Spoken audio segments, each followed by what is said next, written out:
All right, welcome to the stream.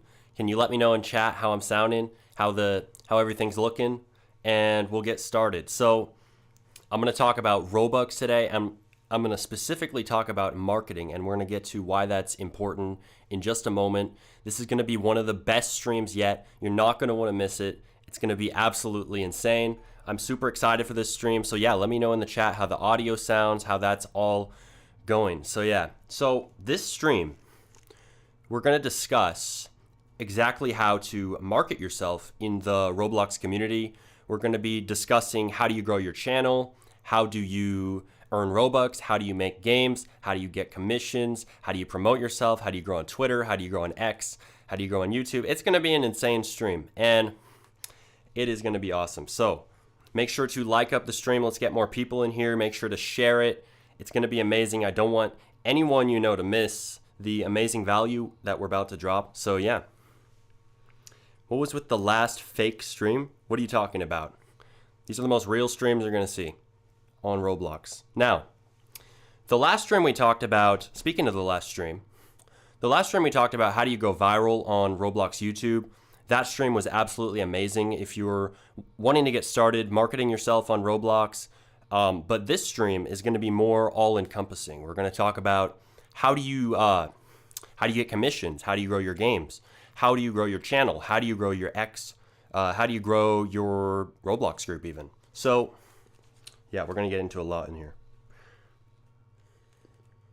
All right, awesome. 34 viewers.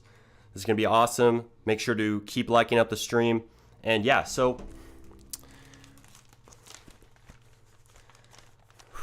let's start off and talk about a bit of like a story. So I remember just a few years ago, when I was starting to try to earn Robux, I had this goal. I really wanted to earn my first 10,000 Robux.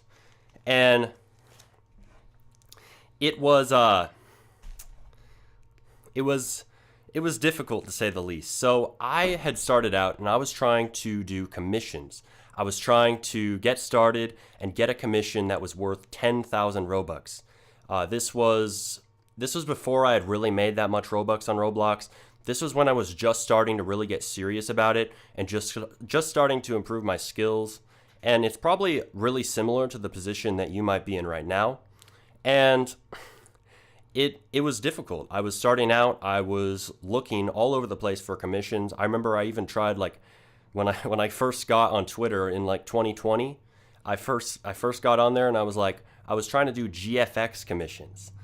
And I'm not the best at GFX, but like, so that just shows the lengths that I went to try and start earning Robux. But yeah, so as I went though, I started to improve my portfolio. I started to improve the way that I marketed myself. And there were a lot of key things that I learned along the way. And a lot of things that I did, which I'm going to share on this stream in just a bit, to be able to actually get a commission eventually to work on the Ryan's World official Roblox game and a bunch of other cool commissions. And then also the secrets to marketing this channel, which I learned along the way as well. So yeah. So let's see what you guys are saying in the chat.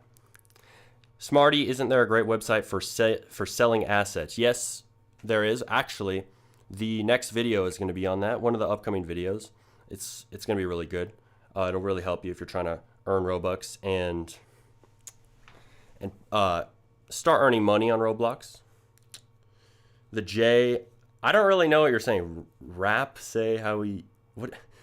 I've been looking at the chat and I keep seeing your message. I'm like, what? But anyways, yeah, so we're going to get into all that today.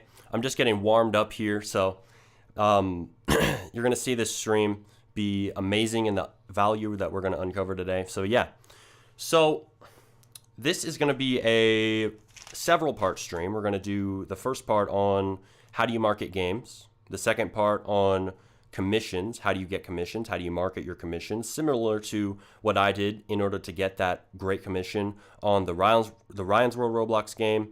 And we're also going to discuss some information on YouTube marketing and also marketing yourself on Roblox directly. So yeah, there's going to be a lot that we're going to get into in just a bit. So yeah, so first up, we're going to talk about games. So if you've been looking recently at the community posts on the channel, I have posted a bit of a controversial post. I basically said that, let me just read it for you guys and we'll get into it. So I posted a community post. It was about how many people in the Roblox community talk about cash grabs, right? They talk about cash grabs. They say those are the horrible games you should never make. But the thing is, these are not actually cash grabs most of the time. These are the simple games that you make as a developer with fun gameplay to fill a gap in the market for the players who want it. And as a developer, you make these simple games to fund better projects later and improve your skills as you go. They're the stepping stones to the day that you make your dream game. Now, this doesn't mean that you don't make it quality. It means that you make your project simple, you keep it fun, and you ensure that it's well monetized. And don't buy into the shaming that's used by people who don't really understand game development, trying to bring you down for your decision, your rightful decision to go for what you want as a developer. So earning funds is necessary to progress on Roblox quickly and effectively. You're going to need them to pay developers, to pay for marketing, to pay for assets that you couldn't make without the incredible help of talented devs that you commission for your future projects. So if you think about the devs at big games working and putting in a ton of work into developing great new projects all the time, and all the countless time, money, and effort that they pour into making such great games, if they didn't add monetization into the mix with Pet Simulator series, would they be able to continue making amazing projects? No. They couldn't pay their developers. They couldn't do anything, and their studio would fall apart to the ground, and it just wouldn't work. So the same goes for you, especially as a smaller developer. And to make successful games, as we've done in Jimmy Games, we have millions of visits. We've learned that there are 3 key principles. So number 1, monetization is good for you and your players. Your game is a product, and if your players are happy to pay to expand their experience in it, that's a sign that you've made something truly special that resonates, not a sign that you're just a cash grab maker. Second, cash grab is usually a term that is used by people who don't understand how to make games, and they're shaming you for working something that is small now relatively to earn the funds that you need to make bigger, better projects in the future. So if you provide a good experience to your players in your games and great monetization, you're doing them a service by providing game passes in your game for them to get more value and improve their experience.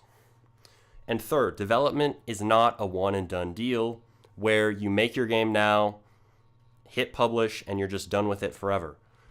Develop means to build something gradually. You're not making just a stagnant pond. You're making a living, breathing, and constantly evolving ocean of a project. It's an iterative process where you respond to feedback and rapidly improve, not a one-time game release. And funding just so happens to be one of the most important components in this process. So make quote-unquote cash grabs. Make the games that you love to make for the players you'd love to pay them. Prove the critics wrong, and feel amazing once you provide such a good product to the market that people are happy and willing to spend money to improve their experience in your game, paying you for the effort and the care that you put in your projects. Your players will love you for it, and it'll be easy to forget the haters by then. Good luck. Let's see what insane games you make. So that was the post that I did recently. I just read that. That is the post that is, it might come off as controversial, but that post is really the truth about developing games on Roblox. It's about making those simple projects and then improving with each one and iterating.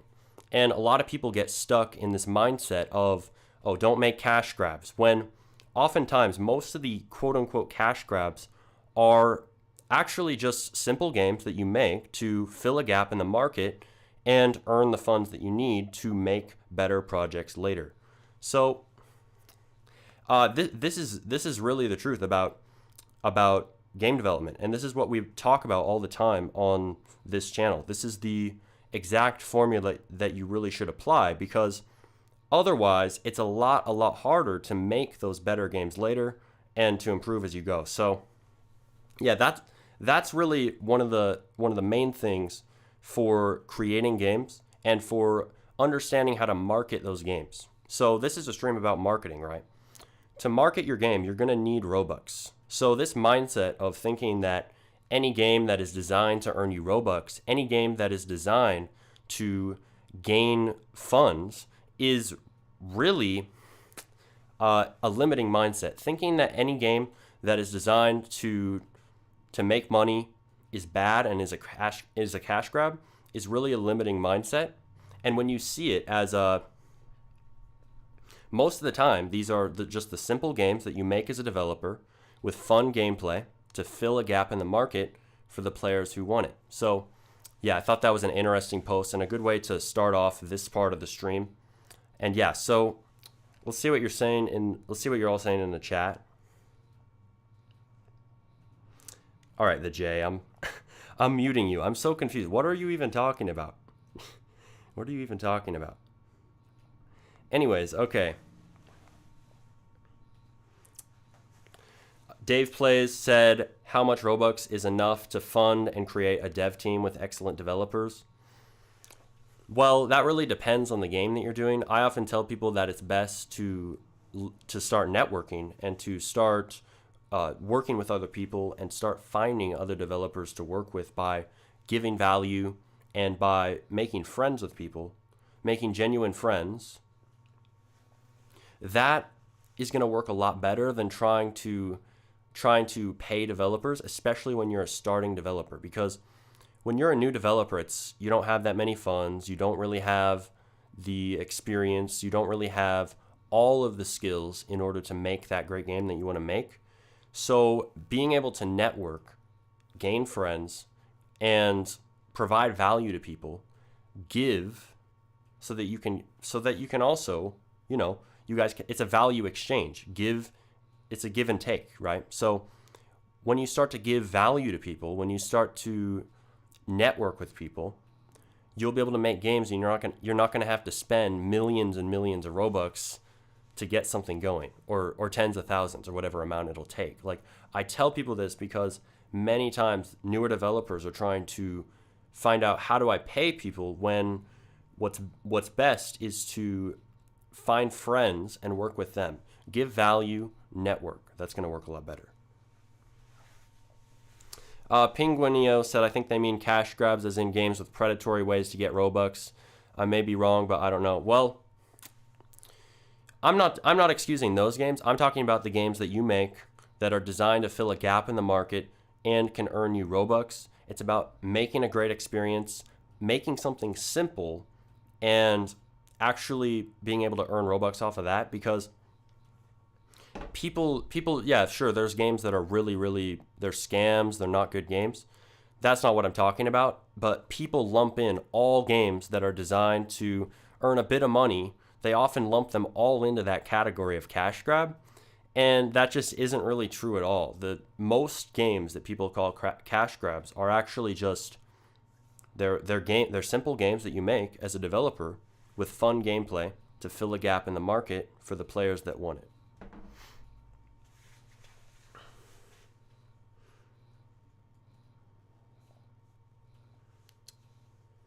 So yeah, this is a very, very important mindset shift to make when you start developing and when you start working on games and trying to earn Robux. But yeah, so this part of the stream, we're going to talk about games. We're going to talk about that. And then, as I said earlier, we're going to talk about commissions. We're going to talk about YouTube, and we're going to talk about all that later. So stay around for that. But yeah, so let's continue talking about games. So we've kicked this off with the recent community post, and that the new perspective that you now have on cash grab, quote unquote cash grabs. They're not really cash grabs. You should make simple games, because many developers, they start out and they're trying to make like the next Brookhaven or the next Jailbreak, something huge. And it's really awesome to have great ambitions. And it also takes a long time and often a lot of money and Robux to make those types of projects. So it's really helpful to make simple games first, gain the funds that you need, and then you can make those more advanced dream game later once you have those funds and once you have the Robux needed to do that. Like if you look at someone like even Robuilder's a really good developer, but Robuilder does not do everything himself, right? He has started out, he made simple games, he made cool simulators and things like that. He earned funds, and now he's making his dream game, right? That's a perfect example of this. And it's a perfect example of that. He is now hiring people to script. I believe he works with people to script his game and to do that. So that's an example of starting with this mindset and making simple games first.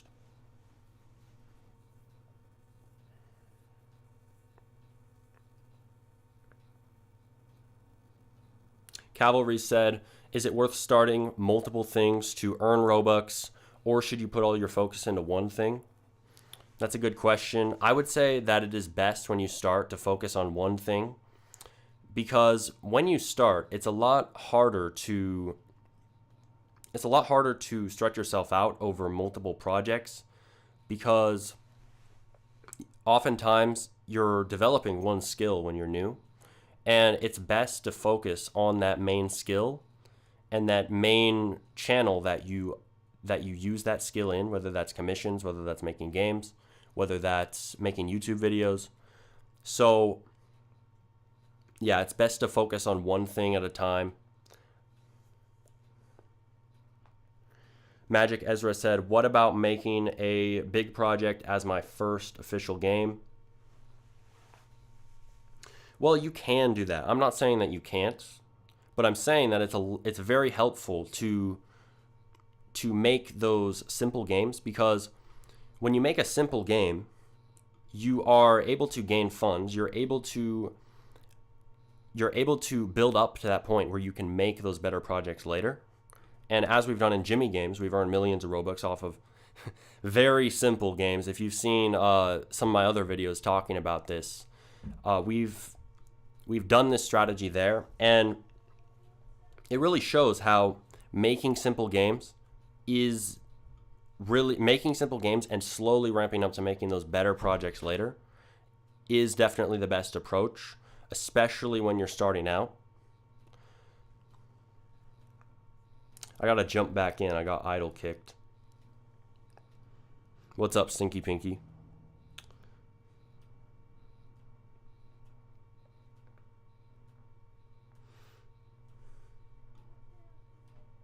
All right, I'm jumping back in.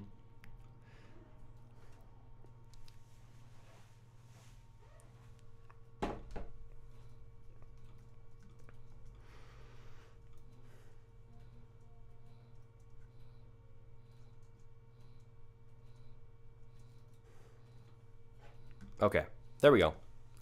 We're back. Okay. Dave Plays said, what do you mean by simple games? Well, yeah, you gave a good example. Please Donate is a simple game. By simple games, I mean projects that are really focused on not making like a huge map, not making the biggest thing in the world, not having the most complex systems. You're focused on making something fun and something that can earn you Robux. And if you watch some of my other videos on this, you'll get to understand this a lot more and have a grasp on it. But it's really about that. It's making something that is focused on just the absolute bare bones version of what you need to publish on Roblox. And it's just making something simple and just earning Robux off of that to then fund better things later. And it could be as simple as, like, say, Hot Potato, for example. It doesn't have to be like a simulator. A lot of people will assume I mean simulator. It could be as simple as Hot Potato. It could be as simple as really anything that is simple. And the more that you start to think about ideas for this, the more that you're gonna understand what a simple game is, because it's not just about simulators. It's about, often you can make a creative game. A simple game does not mean not a creative game. Hot Potato, for example, very creative if you do it the right way.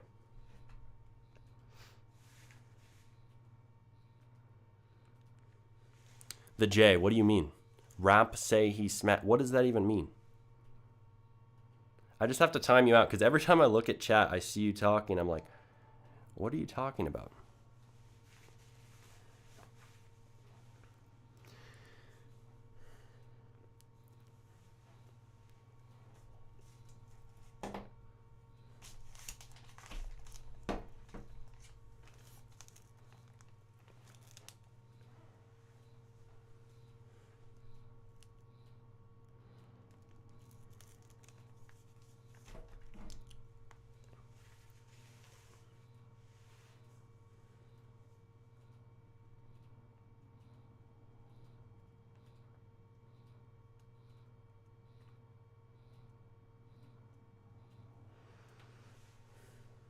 Oh, thanks for the donation, Dead Heart.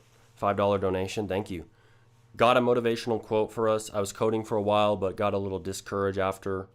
Yeah, so, well, I mean, honestly, I post a lot of videos with a lot of motivation in them. But the best thing that I can say is, remember, as I've been talking about, it doesn't have to be the most complex thing in the world. It doesn't have to be the most advanced thing ever. It doesn't even have to be that dream game that you want to make to make something that succeeds. And you can see this if you look at Jimmy Games. Jimmy Games is so simple, so weird of games, right? But they've succeeded because we made them. They're simple projects, and they work well in the algorithm. They work well. And if you remember that just anything, really anything can work if you do it the right way. And that's going to help you a lot. Just remember that anything can work. It doesn't have to be the most complicated thing in the world. Get creative, and it can really work.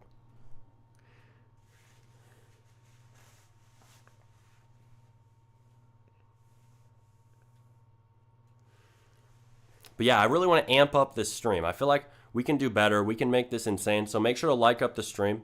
Let's improve it. This is going to be several parts. We're only just getting started. We're going to improve it a lot. We're going to get into a lot more stuff. Roblox marketing, earning Robux, making great games, getting visits, all of that.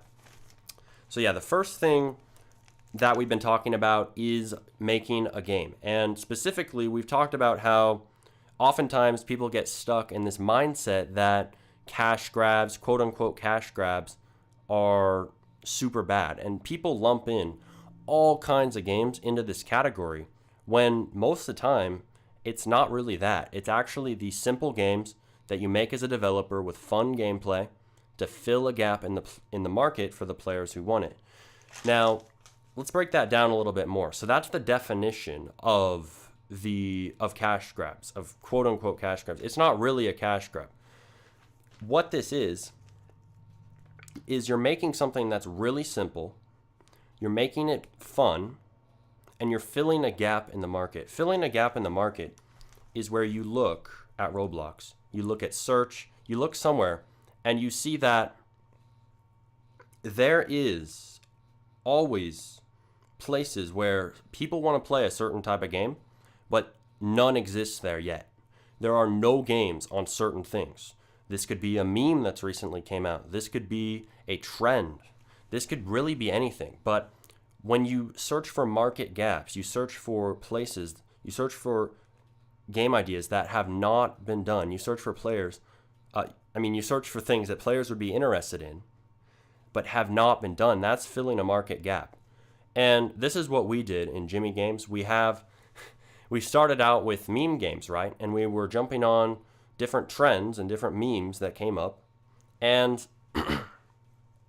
because we weren't afraid to make some weird games, right, and jump on these memes, these market gaps, We made something fun off of a meme. We made it our own. We made it unique. We made it creative. We made it weird. We weren't afraid of making something weird, right? And we just did it. So that's filling a market gap. We saw, okay, there's these weird ideas, these weird memes coming out. We took those and we said, okay, let's fill this gap.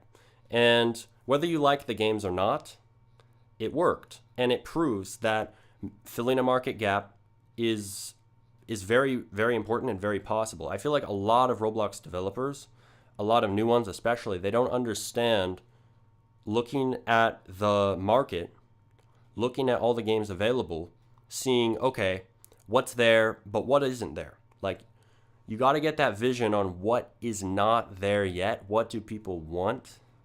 And that's when you can start to get those ideas for your simple games that you'll make with fun gameplay and make with great monetization, right? And you can get these ideas by looking in search. So say a new meme comes around, right? There's a new meme out, whatever it is, right? Look at search on Roblox. Look up the meme. Are there any games based upon this meme? And oftentimes you're going to find that there's not that many games based upon a lot of memes that come out or a lot of trends. And these are very good ways to fill market gaps. Now, these are the obvious ones, right? There's also lesser known ones, right? So there's topics, there's entire genres out there that aren't very well covered on Roblox or aren't really well done. So there's many different things that you can do. Like, for example, there were a lot of destruction games in old Roblox. There were a lot of games where you'd blow things up. This was actually one of the main selling points of Roblox, right? There was like Doomfire Brick Battle. There were a whole bunch of different games, especially like Brick Battle games. There were a whole bunch of different games where you'd have destruction, you'd have these fun elements, right? And a lot of that has really gone away on modern Roblox. So that's a market gap right there. A very, very gaping market gap that you could potentially fill with your game, right? So just like what we did in Jimmy Games with the meme games, one of the most ridiculous way to fill a market gap, but it proves how it works. And I think many Roblox developers, they don't truly understand marketing. They don't understand these higher level skills, these meta skills like marketing, sales, selling your game to your players, right? Showing them the value in playing your game. They also don't understand how do you make content on your game? How do you even use the Roblox ad system? All these things. Developers, they get very focused on the advanced aspects of their game, making their dream game or working on like a specific skill, but they don't understand marketing. They don't understand these other meta skills, and they can't get it out there because they can't distribute it. And once you start to learn marketing, once you start to understand these things, once you start to understand how to fill market gaps, for example, that's when you can start to get visits like we have done. And a lot of Roblox developers, they don't really grasp these concepts just yet. So yeah, we're going to be breaking down a lot of this in this stream as we go forward. And yeah, so let me know in the chat, what's a market gap that you think you can fill? Let's get brainstorming on market gaps right now. What is a topic? What is a meme? What is a trend? Anything that you think that you could make a game on, a simple game that could earn you Robux, that could get you players. Write it down in the chat, and yeah, let's see what you have.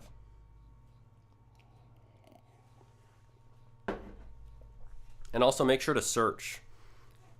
You can search on the Roblox search bar if there's any games about it. And if there's not that many, or if you feel like the games aren't really reaching the mark, well, that's a market gap right there. That is a market gap. And when you fill that gap properly, and you promote it properly, you market it properly, you can get players on that.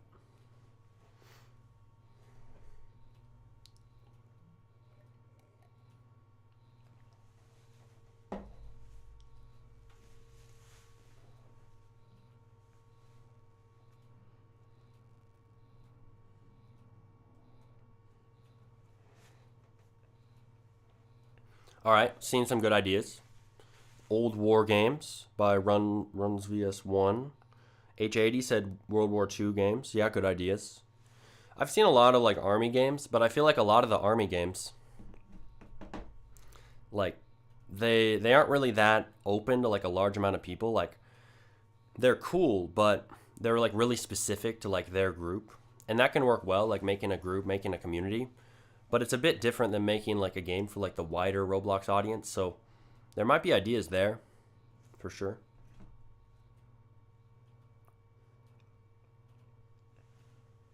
H80 said those games are bad.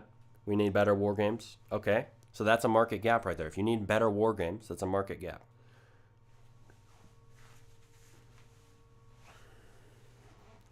Alpha said a game including the word mewing. Okay, do it. That's a good idea. See? That's a meme. That's a thing right now, right? So, market gap. Mewing simulator. Who knows? You know, you could make anything. You could really make anything. And that's what I want to tell you. Like, if you're going to learn anything from us in Jimmy Games, you can learn that you can make anything. Get unique. Make anything. Don't be afraid to make the weirdest game ever. Don't be afraid of hate. Don't be afraid of any of that, because the weirdest games can often do very well. And there's a lot of market gaps out there for weird games, because a lot of developers are afraid to make those weird games. Like, a lot of developers are afraid. They think, oh, I have to stick in the mold, I have to make a simulator, I have to do this. No, you can make the weirdest game ever, like what we did, and you can get millions of visits. And people might not take it seriously, but all right, they probably wish that it was their game, to be honest. They probably wish it was their game. They're just not saying it to you. So make those weird games. Make them. So I'm seeing a lot of good market gaps to fill. Make sure you're searching these up on Roblox. Make sure you look them up on the platform so that you can make sure that they aren't really done yet, or that it's actually a market gap. Because you might have an idea. Like I saw somebody say cafe games. You might have that idea, but there's a lot of cafe games, unfortunately. And that might not necessarily necessitate a market gap.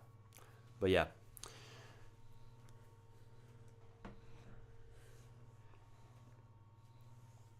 X1CA said mewing simulator's out and it's doing well. Oh, dang it, our idea.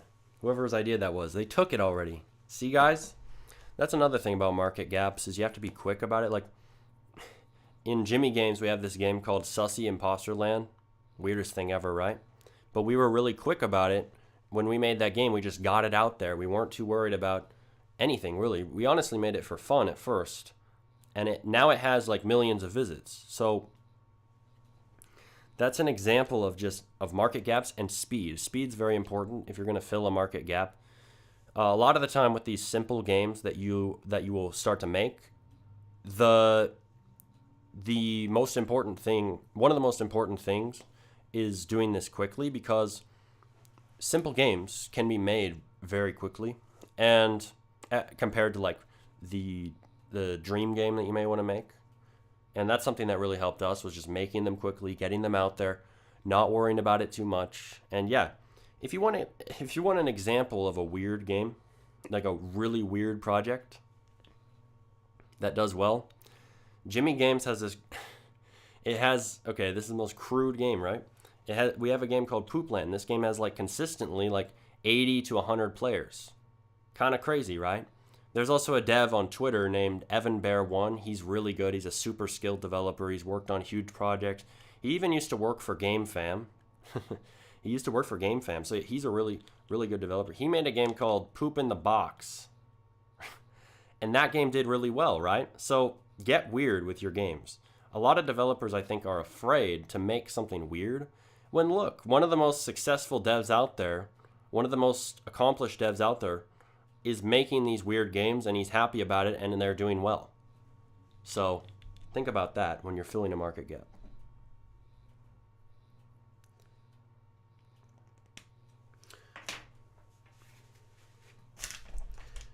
Candy said, how do I put together a dev team for weird games? Because I don't have a dev team a lot of the time, and memes happen randomly, and I can't do it quick. Well, again, back to what we were talking about earlier, it's really important to network on Roblox. If you look at the video on my channel called Stop Working Alone, Stop Working on Roblox Games Alone, How to Get Devs. You'll see how to start networking. And once you start networking, once you start following the process in that video, you can work with other people and you can gain friends, you can gain a network, and you can work for free on projects and you can have fun with it. Now, I think many devs, when they're starting, they ignore this option because it can be hard to gain a network and to gain friends. But the thing is, once you do, it's a lot easier. Like, genuine connections, being genuinely friends is one of the best things. Like, if you think about that in real life, that's one of the best things. You can do the same thing on Roblox, and you can do that, and you don't have to pay people. You don't have to do that as a new developer to gain a dev team. It can be a lot harder. It can take a lot more time. It can take a lot more work, but it's very, very worth it. And some of the best things that I'm doing right now have come from networking. Networking is absolutely insane. One of the most important things to understand, and nobody really talks about it outside of our community, the Smarty community, because it's just not well understood in the Roblox community in general. Like, it's not really talked about. Like, there's a lot of people who will do it, but it's not really explained, like, how do you do it, right?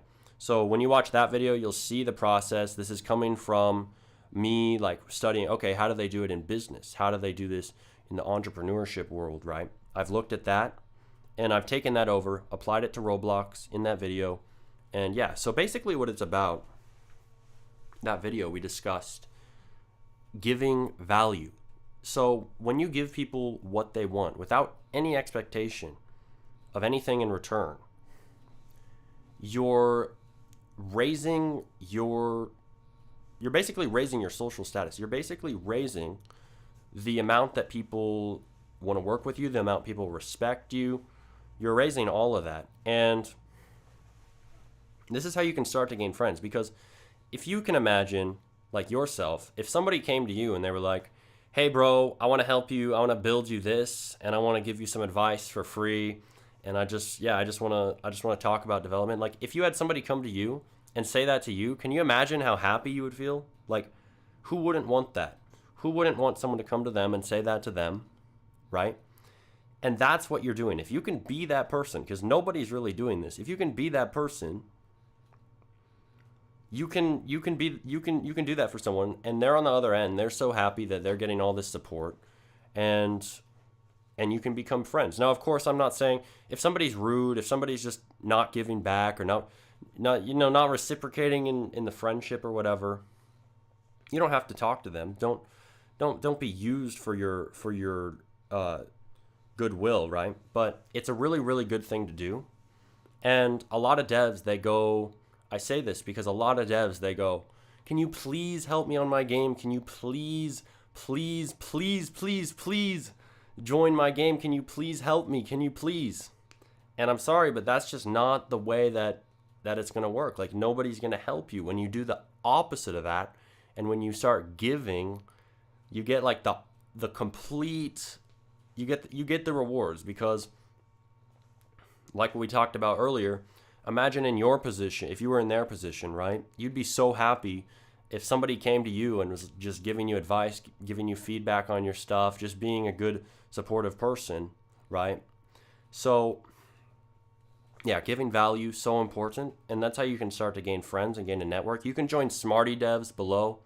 Smarty Devs is a Discord server with over 14,000 people where you can start to network with other developers. Now, this Discord, we're also going to be hiring new mods soon. We're going to have a lot of updates coming. We're going to have new things happening in there. So yeah, join up. That's going to be awesome. Really good place to network. But there's a lot of places you can do this, and you can start networking on X. You can start networking on really anywhere. You can start networking. You might even be able to do it on YouTube in the comment section of my videos, for example.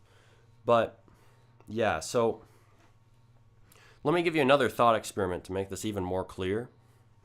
So we talked about the person who's giving value, being supportive, all that. You're not doing this just to get something from someone. You're doing this to genuinely build a connection, And then maybe you can work together, maybe not, but either way you have a connection. That's what you want. But yeah, so let's think about this from the opposite perspective. What if somebody was coming to you and constantly begging you to work with them or constantly begging you to do something? You would probably find this person really annoying, right? And that's the thing. Like, I completely understand having troubles as a dev, wanting to ask people for help, wanting to do these things, and wanting to ask people to work on your game, but it just doesn't really work out because people see it as annoying, and they don't really oftentimes want to help. Now, there are good people out there who will help, but I'm saying that it's much, much better if you're going to come at it from the lens that, okay, I'm going to go and I'm going to give value. I'm a new developer, but even though I'm a new developer, I'm still going to provide what I can as for support, as for helping out other people, and that's what will really help you, and that's what will help them too.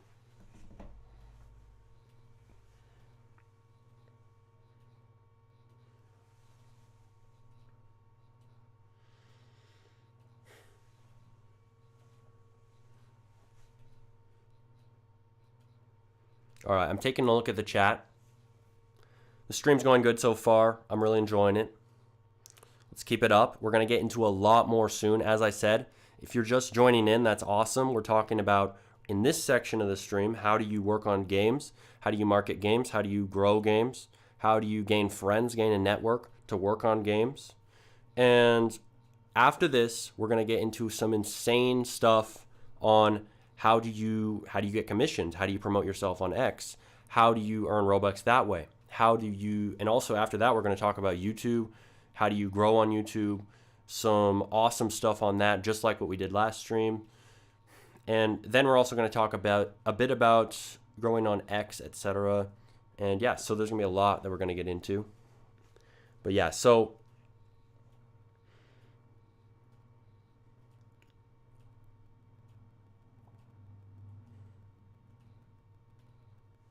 X1CA, you said, that's what I did to do several games. Now I've made over 70K plus Robux and make 5K a day. Networking and offering help pays off. That's an example right here in chat. X1CA, wait, where did you learn about that? Like doing networking. Was that something that came natural? Did you watch a video on my channel? Because this is an example right here. X1CA in chat made over 70,000 Robux with this approach that I'm talking about. So very, very, very, very important stuff. Because have you ever experienced something where the complete opposite of what you expected worked, or the complete opposite of what you expected happened, right? Sometimes things that are just completely the opposite of what we think would work the best. And that's where it's true with networking. Giving will lead to what you want, not asking, not taking. It's quite the reframe you have to do on your mindset, but it's going to work. It's going to work, as it has for X1CA here. X1CA said, watch your videos and did personal research, how to convey emotions. Cool. Yeah, I mean,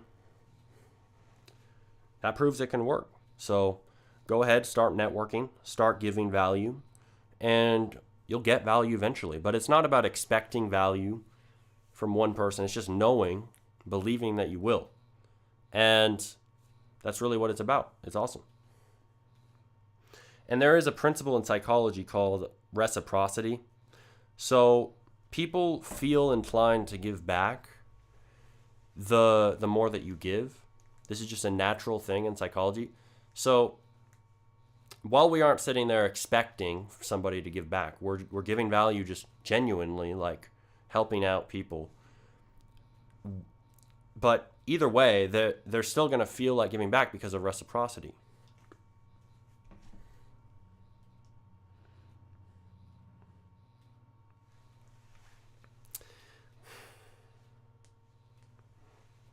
X1CA said good manipulation.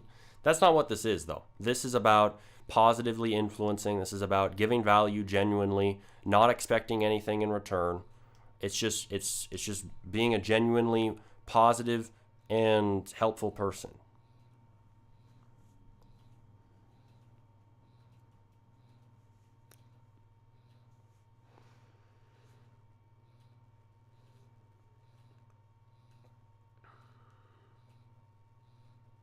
See Dragon earlier in chat said that he had a meme game, but he abandoned it because he figured out the meme would die out.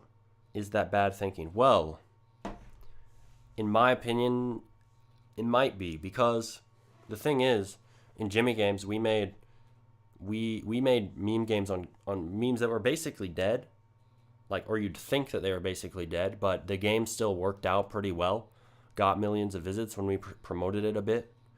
So yeah, I would say even if a meme is dying, it can still do well. There's still fans of memes from years and years ago. Like if you think of like Vine, for example, there's people who still love the Vine memes that were out back then. There's people who still go on YouTube, they search up Vine, right? And they go and watch It's Wednesday, My Dudes, or something ancient like that. And they still love that meme. So yeah, memes, I don't think that, oftentimes memes don't really go out of date. Like, so yeah, don't worry about that.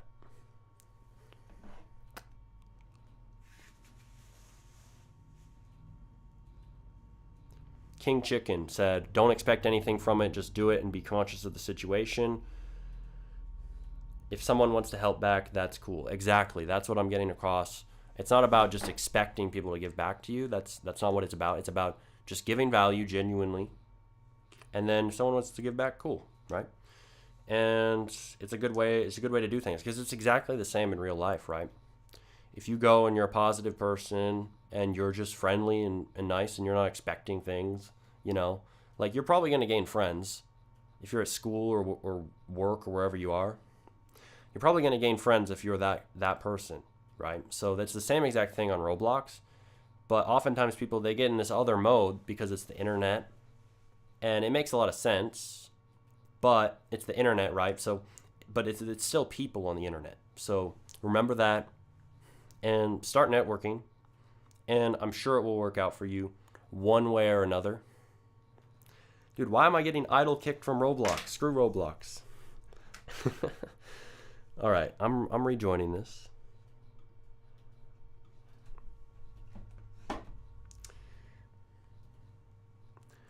Rubber Rooster said, yo, will you ever make a tower defense type game?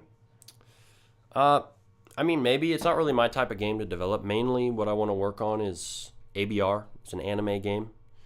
And I really like making roleplay games. I was working on some really cool ones a while ago. They didn't get finished, but yeah, I really want to get that out. We'll get some roleplay games out eventually. But yeah, great question.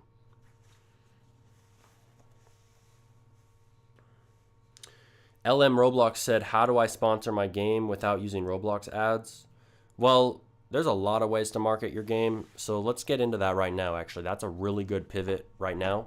So, the way that you market your games is by,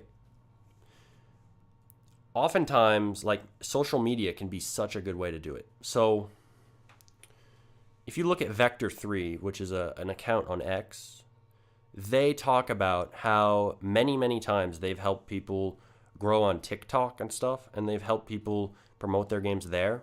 And there was this one example, Tsunami Game, and they had just posted funny clips from their game, right? And they just did that a lot. They did a bunch of funny clips, and they just posted them on TikTok. And soon enough, other people started, well, they got a lot of views, and then other people started to make TikToks and promote their game too. So they kind of started a trend for their game. This is such a good example, probably one of the best examples in Roblox marketing for social media, because Tsunami Game, they did a really good job. That was a while ago, but they did a really good job. And if you look that up on X, you could just type in Vector3 Tsunami Game. I also talked about it in another video. It was called How to Market Your Game Without Robux or Without Robux.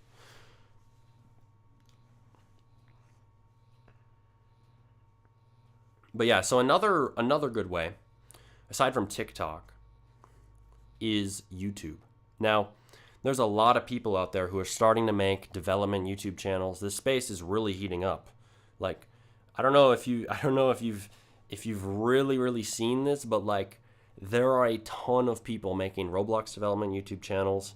This space is growing. This is going to be huge in the Roblox content sphere. Roblox dev content, you're just going to see it get bigger and bigger because there's more and more people doing it. A long time ago, there was only Alvin Blocks, the Dev King, iNewbie, people like that. But now it's expanding. There's tons and tons of people. There's me, there's Scroof, there's RoDev, there's RoBuilder, there's a whole bunch of people. There's Byte Blocks, there's tons of people, the Roblox coach, all kinds of people, right? All kinds of people are getting in on this, and it shows that Roblox development content is so useful for marketing. People are starting to make these videos, and a lot of them are promoting games. A lot of them are making devlogs and things like that. And you can get a lot of visits from doing one of these. I know that D Happy started his game on YouTube, and I think it's done pretty well, right? It's done very well. That's one example of using devlogs to promote your games. And I think once you start to make Roblox development content, you'll have a lot of opportunities to market your game. And I think it's a very, very good way to do it.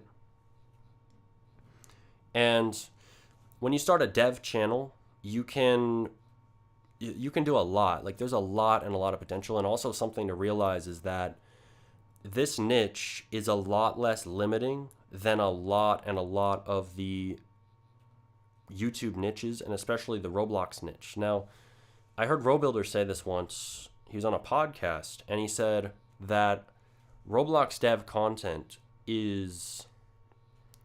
He said something like Roblox dev content is much more... It's much better for creativity. I think he said something like that, because when you are working on videos for a game on Roblox, you're kind of stuck to what the developers do to update that game. You're kind of stuck to what they do. And when you make Roblox development content, on the other hand, you can do whatever content that you want. You can put out videos on your game. You can put out videos on Roblox Studio tutorials. You can put out videos like mine, like tip videos and all that. You can put out guides like I've done, like the easiest beginner guide to Roblox scripting. You can do really anything. There's so much freedom in Roblox development content that all these other Roblox YouTubers are missing out on, simply because Roblox development content is freeing. It's so much more open to anything that you want to do. And also something that you'll want to realize is that the Roblox development content is much better for monetization and much better for marketing, because you can promote games. These other Roblox YouTubers, they can't necessarily promote games in the same way. As a Roblox dev content creator, you can push your games out there in devlogs, and you can put them out there as shorts. You can put them out there inside your other content. You could even put out a gameplay video testing it out. You could put out a video, you could put out trailers, whatever you want to do. There's a lot of freedom in Roblox development content, and you can use that to promote your games. It's really awesome. And I think a lot of people understand how effective this can be. And it's really just starting. And I think this is going to be one of the best ways to promote Roblox games coming up. And I sure know that, like, especially like if you want an example, me with my channel, now that I am at 70K and I get a good amount of views, now that I'm at this level, I can promote games, and I'm going to start promoting ABR as we get closer to release. We're getting pretty close. It's called Anime Break Race. If you want to learn more about that, you can watch the other stream on it with Myro. But yeah, so there's a lot of things you can do with dev content. I sure know I'm going to be leveraging it to promote games. I think it's definitely one of the most important opportunities in Roblox content creation, and especially in Roblox marketing. And I also believe that dev content is better than making general Roblox videos, especially if you're a developer, because there's much more freedom, as I said, there's much more creativity, there's much more opportunity to monetize your videos and monetize your creations and monetize your games. And all in all, it's a really good opportunity.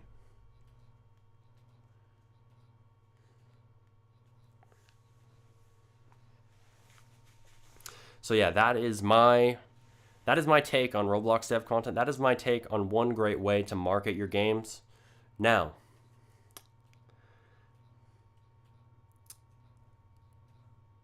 Sea Dragon, have you seen Cone? Well, he's in Dev Create, our Discord for Roblox development content creators who are doing super well. We've talked a bit when he jumped in there, but I haven't really watched his videos yet. But he has super creative thumbnails, I know that, and he has some super good ideas. Panman RBX said, I have a question. What is the best way to get more views? That's a good question. We're going to talk about that later in this stream. So hold on to that. We'll talk about that later when we talk about how to market on YouTube.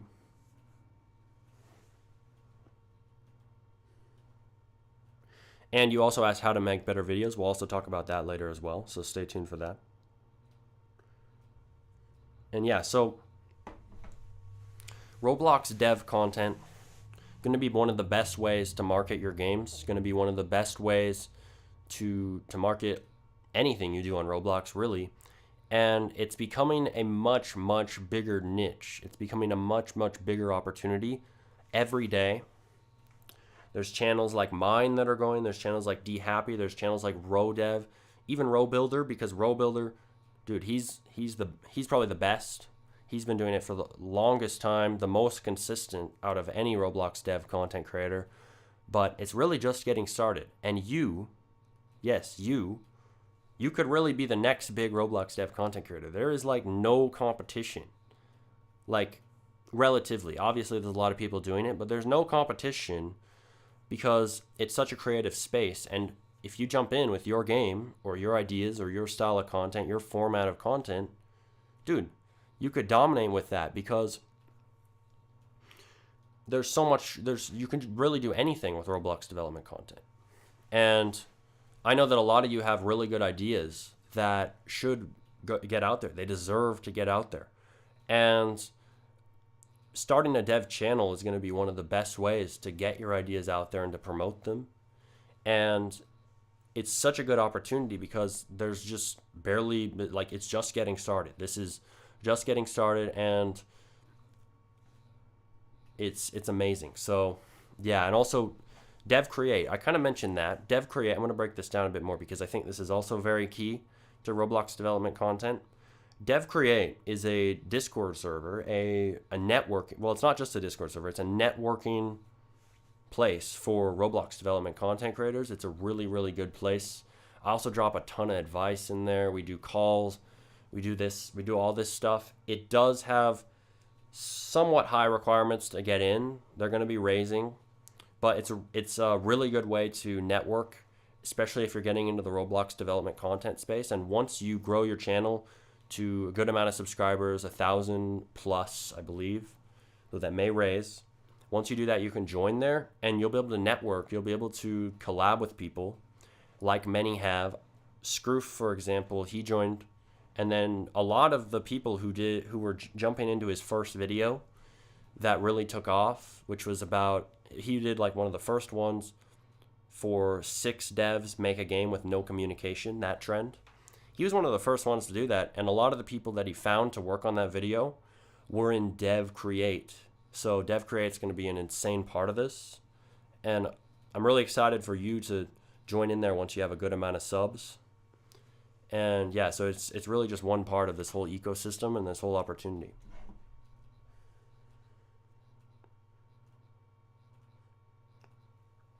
Dev Create said how to get free Robux. I have no Robux and I want to do that. And I want to do no work and not think at all to make 1 million billion Robux. And you said W. Well, hello, Chris. That is a good question. So, wait until the end of the stream when I wait until the end of the stream when I cover that. No, I don't know. Well, if we're gonna take this to a serious way to make a ton of Robux, I would say game development, as we're talking about right now, can be really good because we talked about market gaps, and also a lot of people in chat gave ideas on how to fill market gaps. How do I find one of these games that hasn't been made yet but people would want to play? And how do we make that a fun game that earns Robux, that gets players, that grows? And when you do that, you can earn a lot, and you can earn a lot passively. I talk about simple games, what many would call cash grabs, but they're not cash grabs most of the time. I'm not excusing horrible scammy games. I'm talking about the simple games that you make with fun gameplay to fill a gap in the market for the players who want it. Making these simple games is such a good way to earn Robux because you put it out there, and once you get players, you can earn a lot of Robux just from something simple. It doesn't take that much work. Like in Jimmy games, it didn't take that much work compared to a lot of other projects that are out there, and some that I'm working on right now, right? It didn't take that much work to do and to get millions of visits because we were smart about it. We filled market gaps with the meme games, and it's such a good way to earn Robux in an easy way. Like, that's something people don't understand. Like, a lot of people, they go to YouTube and they search, okay, how do I start scripting? How do I start building? How do I start modeling? When these are very important skills, but the thing that's going to help you the most if you're trying to get players is understanding marketing, understanding content creation, understanding even sales, understanding maybe even writing, to write posts, to write your game's description, all that stuff.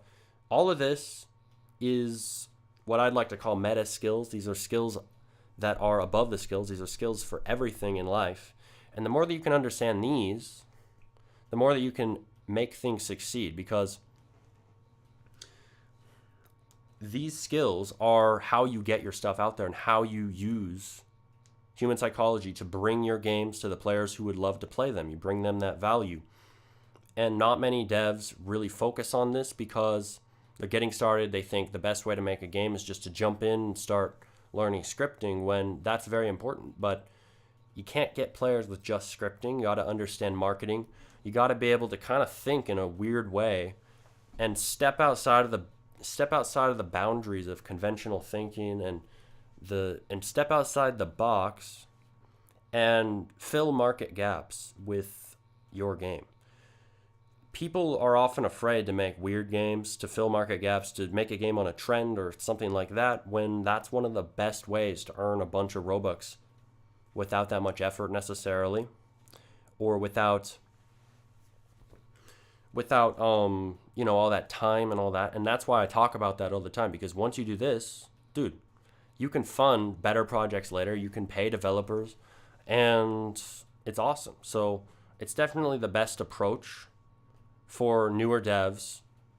I mean, of course, there's other ways to earn Robux. We're going to talk about those soon, like commissions, etc. But this is one of the best ways to earn that Robux, to fund your better games later, or to do what you want to do. And yeah, so Modern Chris said, what is the biggest challenge you faced on YT, and what did you learn from it? That's a good question. I'm going to talk about that. I'm going to write that down right now, because I'm going to talk about that in I believe the third section of this stream. We're going to talk about YouTube marketing. We're going to talk a lot about that in just a bit, so stick around. That's a really good question. Biggest challenge faced on YT. Okay, it's written down. I've written it down, Chris. All right. Sea Dragon said, how many subs is required for DevCreate? DevCreate's the networking server for Roblox development content creators. For DevCreate, I believe that right now it's at like 1,000 and several good development videos. Those are the requirements to get into DevCreate. DevCreate's a really good server for a lot of reasons. I mean, There's a lot of really good content creators in there, a lot of really good stuff going on, and a lot of viral videos have come out of that server, and a lot more are going to come. It's going to be probably like pretty much the epicenter of a lot of Roblox development content that's going to come, because there's no other place like it to network. So once you're in there, it's going to really help you. And you can get in there eventually once you start your dev channel, once you get to a good amount of subs.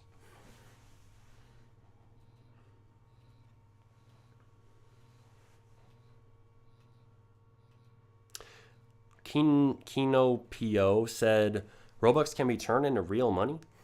Yeah, Robux can be turned into real money. Bro, Robux can be turned into so much real money you wouldn't even believe it. The top developers, the developers of the top games like Pet Simulator 99, Brookhaven, etc., they're making millions of real dollars. They're millionaires in real life. Millions and millions of dollars because of Roblox. This is a huge opportunity. All of us, dude, we're barely scraping the potential. I've made a good amount, but I'm not like the millionaires on Roblox. There are millionaires on Roblox, and yeah, you can make a lot off Roblox. There's a lot that you can do. And we're all figuring out how to get up there, so let's do it.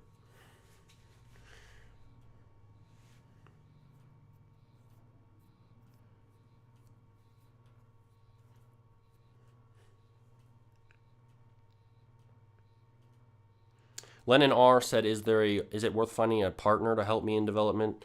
I'm a new dev and I'm currently trying to learn scripting, but having to learn all skill sets seems far or hard. Yeah, actually, we talked about that a lot earlier. If after the stream you might want to rewind, take a look. But yeah, finding a partner can be really helpful. You'll want to give value. You'll want to network. You'll want to find potential people you can work with. And yeah, it's not necessary to learn all the skills. And some of the best skills to learn, as I've been talking about, are the meta skills of marketing, etc. These are the skills that allow you to actually promote yourself and get yourself out there. Understanding the marketing, sales, all that stuff, the meta skills, the business type skills, is how you promote anything, whether that's a book, a course, if you're selling bikes, if you're selling shoes, doesn't matter what it is. But right now we're talking about Roblox games. You need these skills to promote Roblox games too. Understanding human psychology and how to bring value to your audience that you want to reach, that is some of the most important information that you can learn. And you don't need to learn all of the dev skills. You really don't. If you can be that person on the team who understands the meta skills and project management and is able to lead the team, that can be more valuable than even knowing scripting or building, etc. often. Because these skills are what will allow the game to earn and allow you to promote the game. So if you learn that, like, you can work with you work with other people, you can lead the team, and you wouldn't have to be knowing all these skills that take tons of time to learn directly in studio. You can manage the team, you can manage the game, you can market it, you can get it out there. Another key thing is content creation. We're going to get to that in a little bit in this stream. Pfizer said, where can we find DevCreate? DevCreate is kind of a private server. I'll put it in the description of this stream after the stream's over so that you can join it and you can apply. We can apply with a ticket inside the server. But yeah. Rewind said, how do you get your vids so popular? I'll talk about that in just a little bit in the YouTube section of this stream.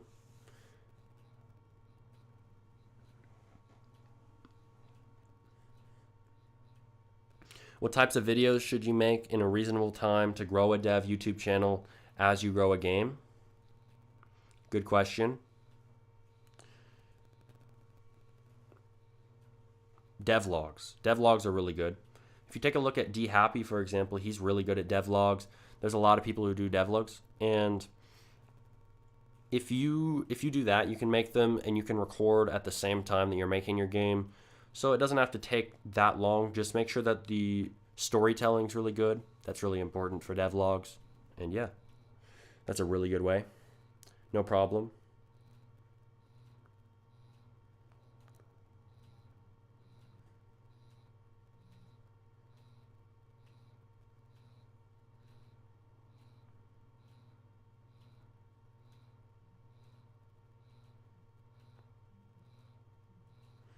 What would you recommend to someone lacking in motivation? Well,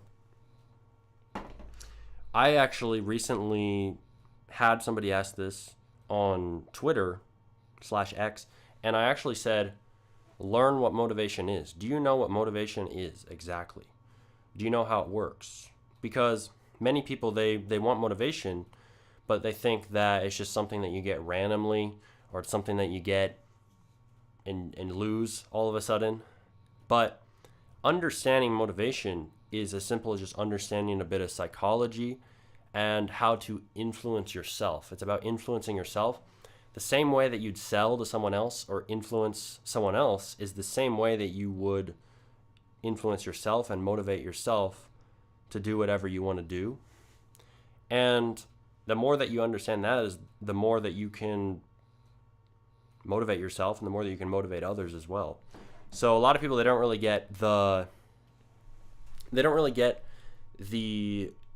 way that motivation works, and that's what prevents them from motivating themselves. So you can learn about motivation. There's this really good video. If you just look up Myron Golden, the master key to influence, that is like the best video out there on like motivation and how it works, in my opinion. That's like one of the best I've seen, because it explains, okay, how do I motivate myself? How does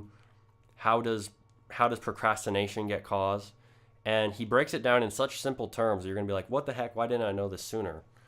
And the thing is, like, procrastination comes from anxiety, and motivation comes from belief and faith that in the outcome you want. Like, that's what he breaks it down to.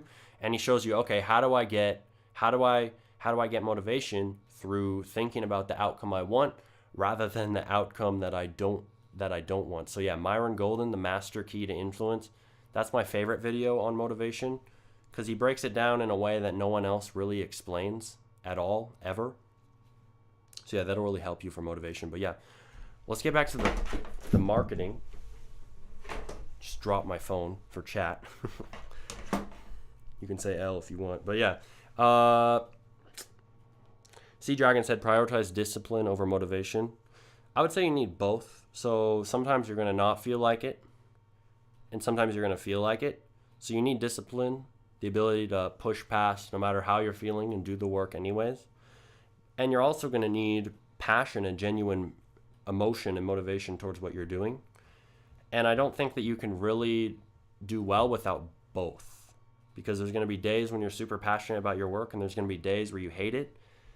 And you need both to make great work. Without the passion for it, you probably won't make something that's as creative and as good. And without the discipline, you're going to miss a lot of days and not be as consistent. So yeah, it really helps to have both. But again, understanding the way that motivation works, like Myron Golden explains, is going to be really helpful. So yeah.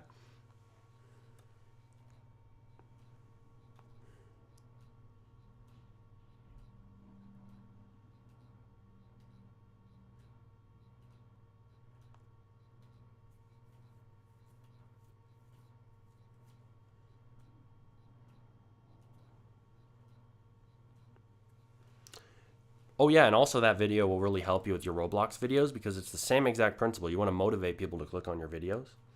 So yeah.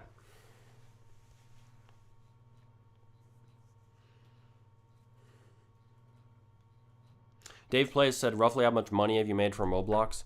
Well, I made a good amount from Roblox. I made a good amount from this channel as well. I've made a good amount from multiple ways on Roblox. If you look at Scripting Secrets, the page for that, I talk about how much we made in Jimmy games, That group has made around $26,000 total plus, and that's just from those simple games. And you can earn a lot, like in any way that you want to, and there's a lot of different ways you can do it. I've made a good amount off my channel as well. That's also earning off Roblox is a good, really good way to earn, which is making Roblox content. And as we've been talking about, using that channel to promote your Roblox content, or to promote your games and other things that you do on Roblox to earn Robux off of that, or earn money off of that. So yeah.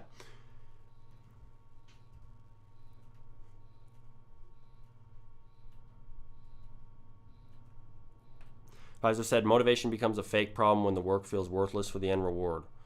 Yeah, being like really aware of like where you're going and the outcome that you're going towards really helps. For sure. Because yeah, it's really easy to lose motivation if you don't get the outcome that you want. But if you always remember that the work, even if the work isn't working now, it's working on you. You're improving as a developer or whatever you're doing, a content creator, whatever you're doing.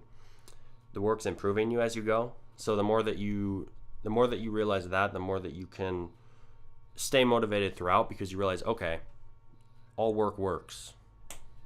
That's also from Myron. He has a lot of good insights on that.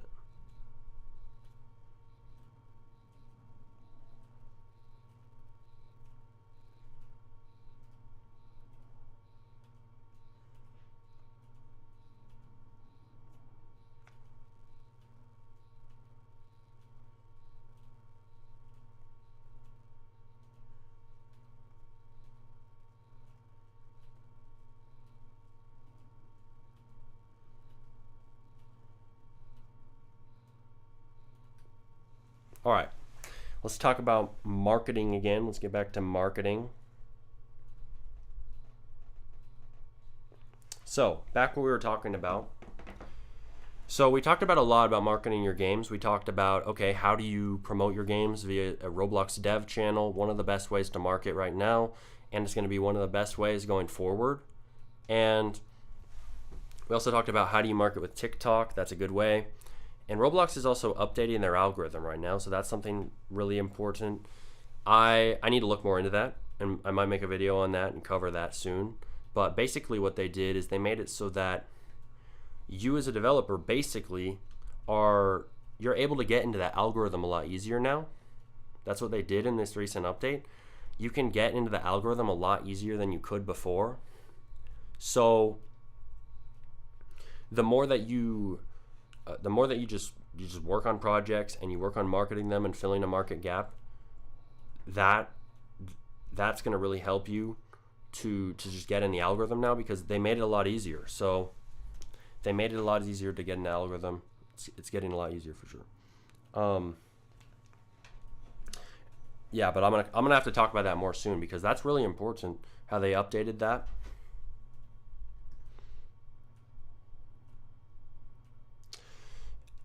A Koei said, Smarty, in your opinion, what is the best way to deal with a skill you don't have for making a game?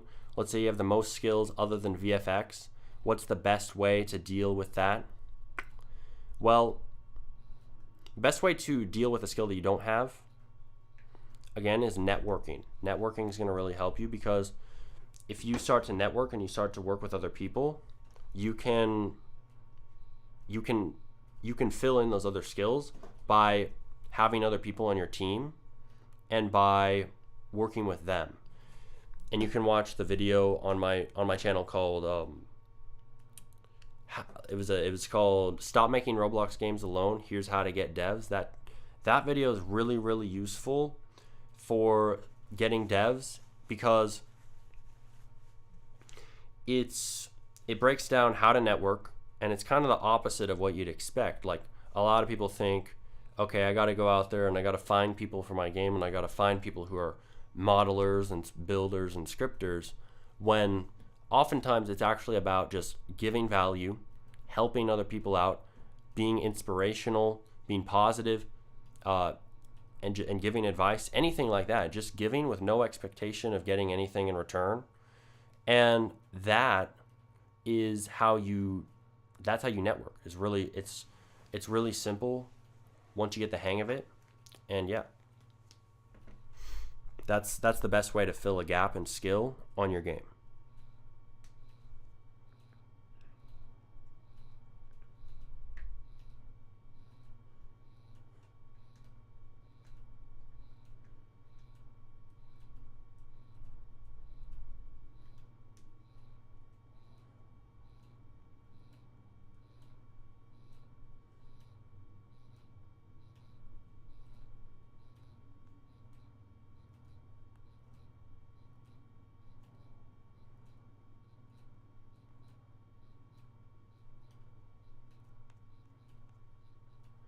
All right, so we've talked about a lot on marketing games. That's some of the best insights I can give right now, because growing a dev YouTube channel is one of the best ways, and I'm definitely going to be applying that, and it's going to be a huge part in promoting ABR, which is a game we're working on now. We talked about that in a past live stream if you want to learn more about that. But yeah, so next we're going to talk about, in this next part of the stream, we're going to talk about commissions for a while. We're going to talk about how you get commissions and how do you do that? How do you promote yourself in the community? How do you get started on X/Twitter? How do you get started in Smarty devs to do commissions? And yeah, so let's go. You're going to learn a lot, because as I said earlier, I talked about kind of the story of like, okay, a long time ago, I had a lot of struggles, just like what you might be having right now with, finding out how to earn Robux and finding commissions. And I remember I wanted to earn my first 10,000 Robux. And what worked for me was putting myself out there. I got on the dev forum and I got on Twitter and I just put myself out there. I posted my work and I managed to work on the Ryan's World Roblox game. And that was a really, really good opportunity that happened. And yeah, so I'm going to talk about how do you get commissions and how do you earn off of that. I also have the other perspective of somebody hiring for commissions. So I kind of know, okay, from the perspective of someone hiring people to work on games, what do they want? So I can talk about that as well. So yeah, I have insights on both sides of the equation. And yeah, so you're going to learn a lot here in just a few moments. So yeah, let me know in chat any questions about taking commissions, anything like that. And yeah.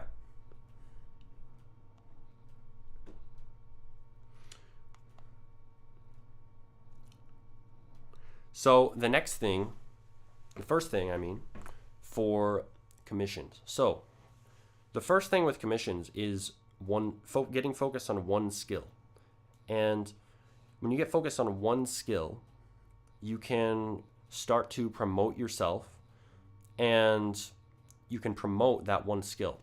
And you can start to get commissions via a platform of choice. So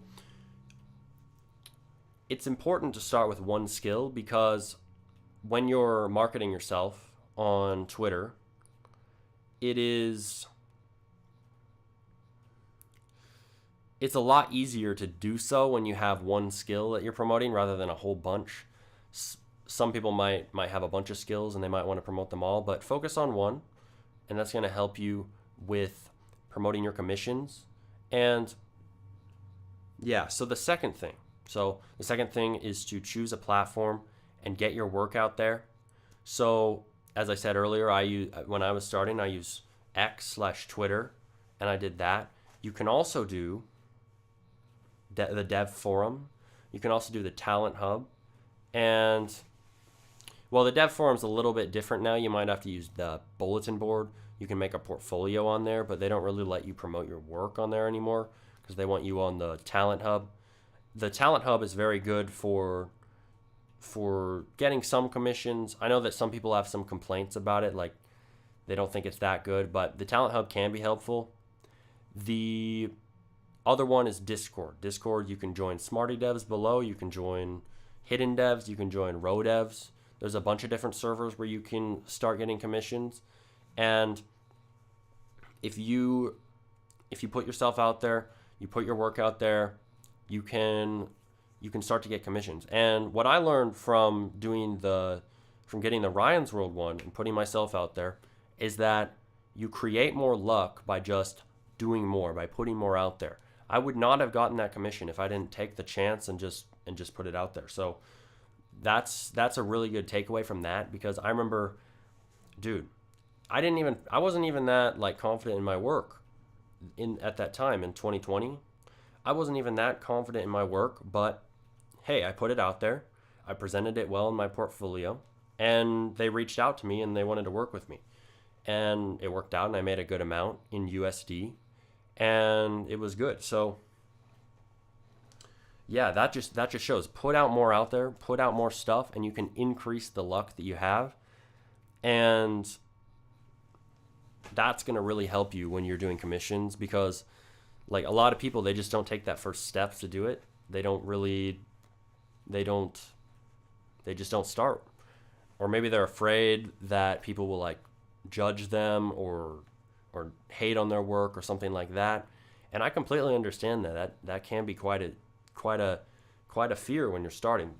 But the thing is, even if people hate on your work, you're increasing the amount of chances that you have to get commissions. And it's really possible for anyone to get commissions when you just put yourself out there. Like, I remember I literally did not have any idea. Like, I didn't have that much of an idea of what I was doing when I first got started. Like you, if you're just getting started, I didn't have an idea what I was doing exactly either. But hey, I built up my portfolio. I did it. I promoted myself, and I got a commission with the Ryan's World Roblox game, and some other good commissions as well. And yeah, so just start, promote yourself. And yeah, so the next point, after you choose a platform, the best one to choose is X, because X, it has the most professional developers. It has the most people who can hire you. And X is really, really good because it has those devs who have more Robux, who have more money to pay you, and it's just a better environment to find commissions on there. And yeah, so after you choose your platform, that third step is to post as much as possible.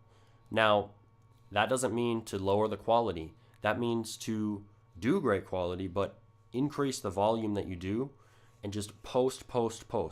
Every commission you get, make a post, and any showcase you make, anything you make, just make a post.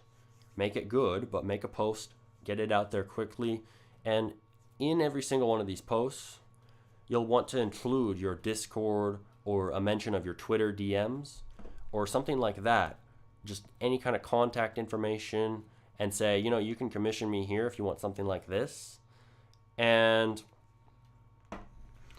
that will show people where to go to commission you. And it's very key. Like, a lot of people, they'll go on and they'll be like, okay, here's my work, but then they don't show their Discord, or they just aren't very clear about like, okay, where can I reach out to you?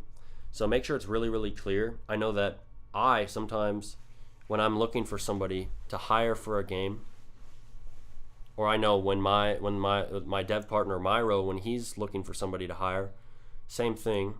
If there's no contact information, we're probably not going to hire you. Like, it's the sad truth. You got to be really, really clear. Where can I reach out to you? Where can I find your contact? Where can I find your information? Because without that right there in a split second for us to see as someone commissioning you, it's kind of unlikely that we'll reach out to you. It's got to be really, really easy as possible. A golden bridge to commission you and to send you Robux to get some great work. And yeah, so that's really key for commissions. So the first step, again, it was to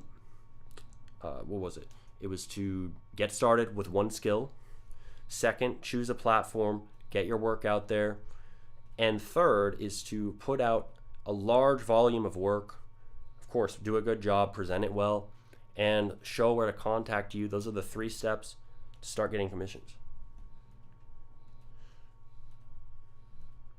Bucket Oid said, what are you talking about here? Just joining in. So we're talking about Roblox marketing to earn Robux. So we're talking about it in terms of first section of this stream. We talked about okay, how do you market games? A good amount of information on that, mainly about content creation and the opportunity with dev content creation.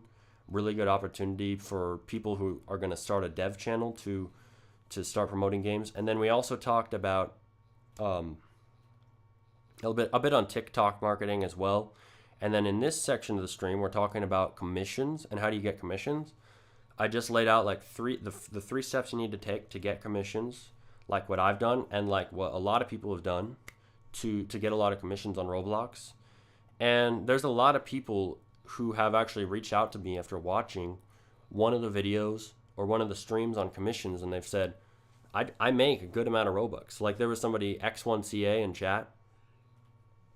He's one of them who earned a lot on commissions. I think if he's still here, you can let everyone know and talk about that, because that's one example of somebody who earned a lot on commissions after watching the content here.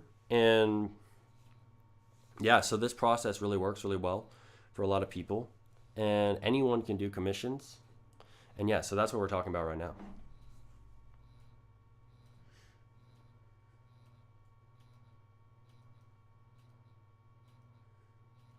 X1CA said, I was speaking to one Cole. He told me he was releasing a vid tomorrow on marketing. Awesome. Yeah, that's good, because marketing is not really covered on Roblox at all. Like nobody really talks about like, how do I market my games? Like there's not that many people who cover it, and he's one of the best at it because he's done like a bunch of front page games, and he's a really, really talented developer. So yeah, I'd be on the lookout for that video. I'll definitely watch it. Bro, I gotta time some people out. Some people have been spamming up in the chat. I just have to look and get them. All right.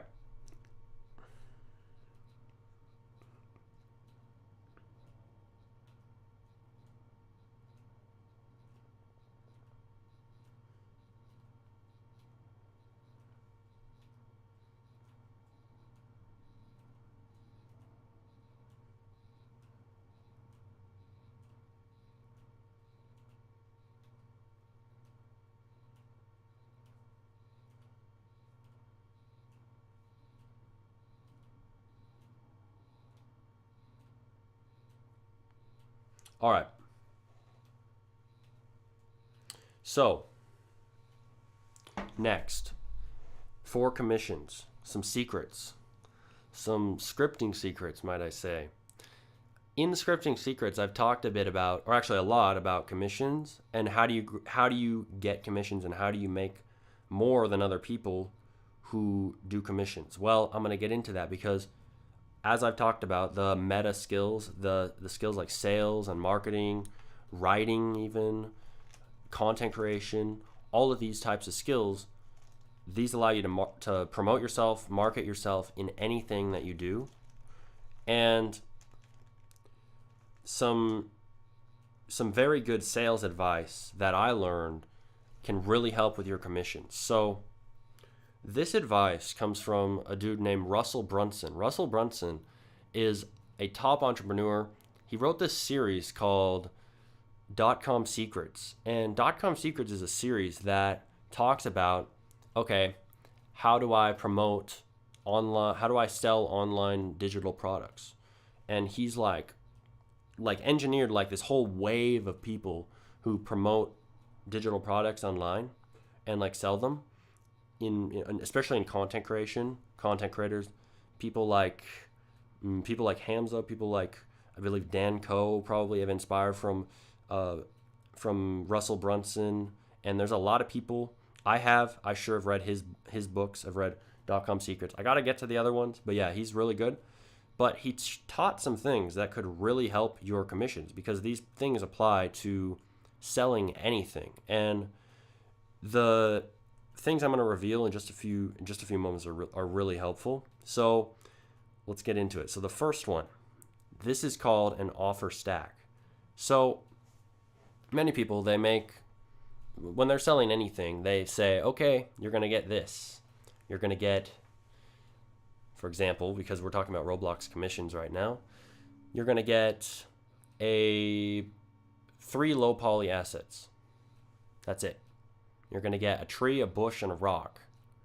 Does that really sound that interesting for you to buy?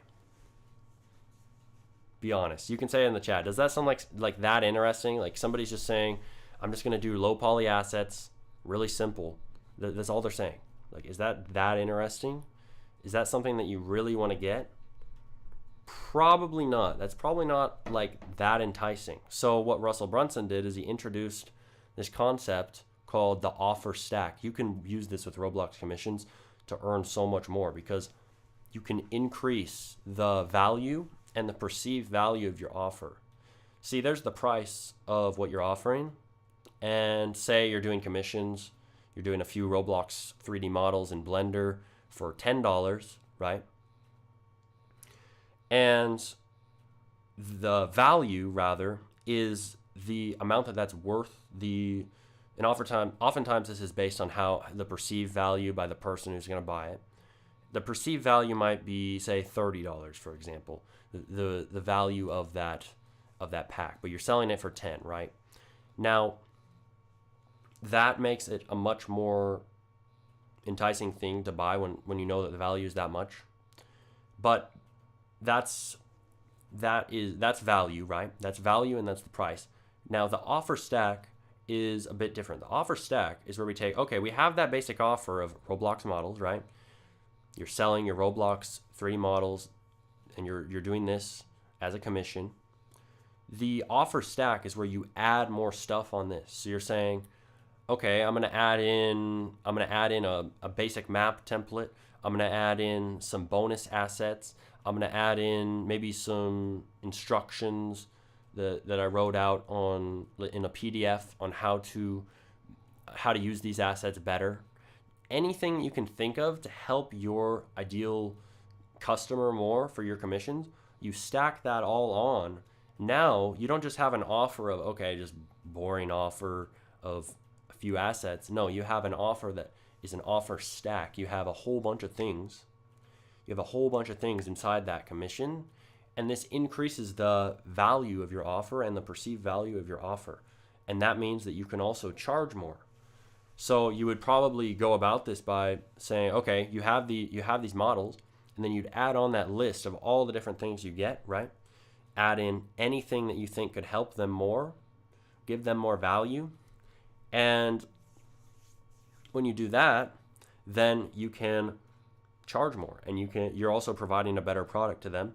And you would show this in a list. You'd say, okay, you're going to get assets, and you're also going to get a template, a map template. You're going to get some instructions on how to implement my assets better with your game. You're going to get some, maybe you'd add in like lighting pack. Who knows? Anything that could help your customer more. Okay, add all that into your offer. Now you have an offer stack. This is a big list of like bullet points, and you could even add on, okay, this is the value, it's worth this amount, and then this is the price, and the value is going to be higher than the price, and that's going to make your price seem low in comparison to what the offer's worth.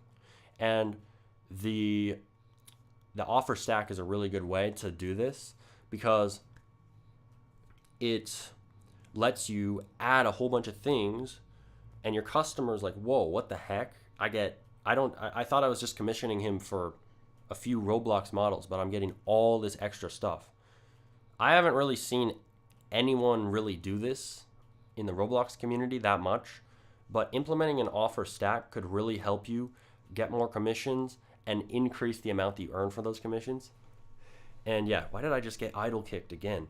But yeah, so the offer stack, super good concept that I talk about in Scripting Secrets. That's where that came from. And yeah, I learned that from Russell Brunson. Really good stuff to use on Roblox. Like no one really does. But that's where like as I'm talking about lately, like these types of skills like sales, learning how to sell yourself and your work better, so important. And yeah, so offer stack. Let me know in chat what you think about that, because that'll really, really help you. Sea Dragon said that's what you did with Scripting Secrets. Yeah, I did actually. I did do an offer stack on Scripting Secrets. So there's an example there. I don't just say, okay, you get lessons on scripting, right? I say, you get a whole bunch of stuff. There's even like an ebook in there. There's assets. There's models. You get help from me, etc. there's a whole bunch of stuff, and it increases the perceived value and the value, the intrinsic value of the offer too, because now you're getting more. And such a good way to improve your commissions, improve anything that you sell. If you were to sell anything, if you were to sell a pair of shoes, if you're adding in, okay, you're gonna get a way to clean these shoes, you're gonna get a way to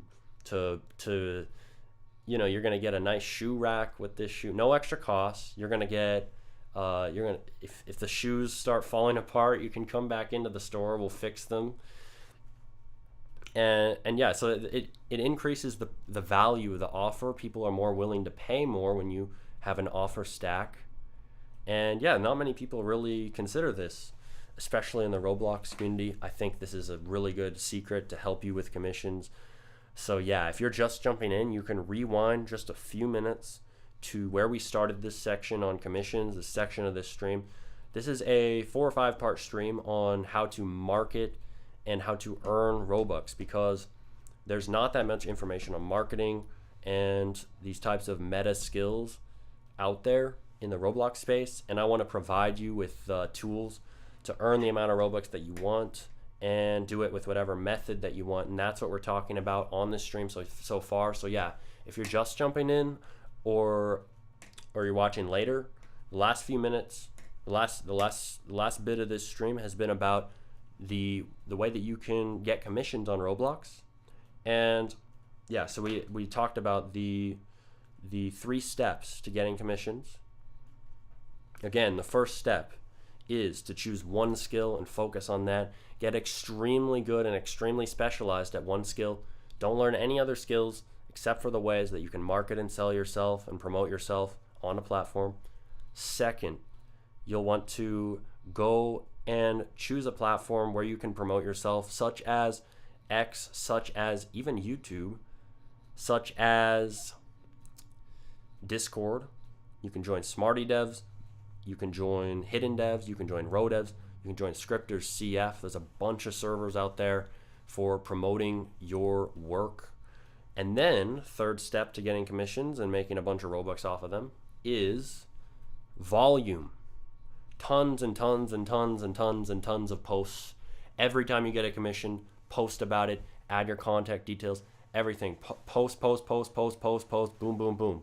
The more that you can post, the more that you can get work out there, the more that you can do that, the more that you're going to be able to reach more people who might want to buy from you, and the more Robux that you can make. Now, you might think, oh, well, does that decrease the quality? Well, that's up to you. You can do the same amount of quality, but you want to put out the large volume, the large quantity. And quantity is going to also lead to quality. So the more stuff that you make, the more quality that you're going to get. And then, okay, so far, recapping, right? For those people just joining in.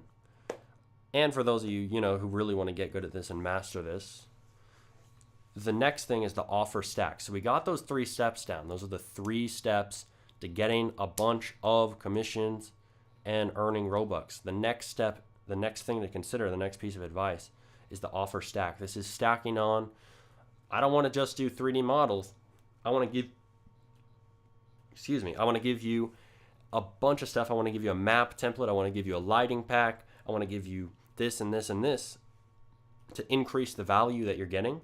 And that lets you charge more and also get more commissions, because you're giving all this extra stuff that not many people are really putting into their commissions. And it can give you an advantage over other people doing commissions. It can help you charge more for your work. It can help you give more value to your clients. And yeah, so that's a really good strategy. Now, spam W if you're ready for the next tactic in commissions, another thing that I learned from Russell Brunson and how to apply it to Roblox commissions. Because this is going to be awesome. You're going to really like this one. All right, thank you for the W's. Okay, let's go. Come on. How many can you do? This is weak. We need more. We need 5 million W's in there. We need spam from everyone. There's 31 people I only see 2 people spamming. You're getting a once-in-a-lifetime chance to spam. All right. I see Sea Dragon. Sea Dragon, you jumped in. That's good. All right. Awesome. On mobile, it's hard. Okay. Well, this is a really good...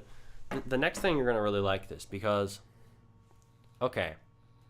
Let's talk about it. That's a good amount of W's. Now, we've talked about a process that's going to get you a ton of commissions once you implement it. Now, we talked about the offer stack. That's going to get you more commissions at a higher price. It's from Russell Brunson.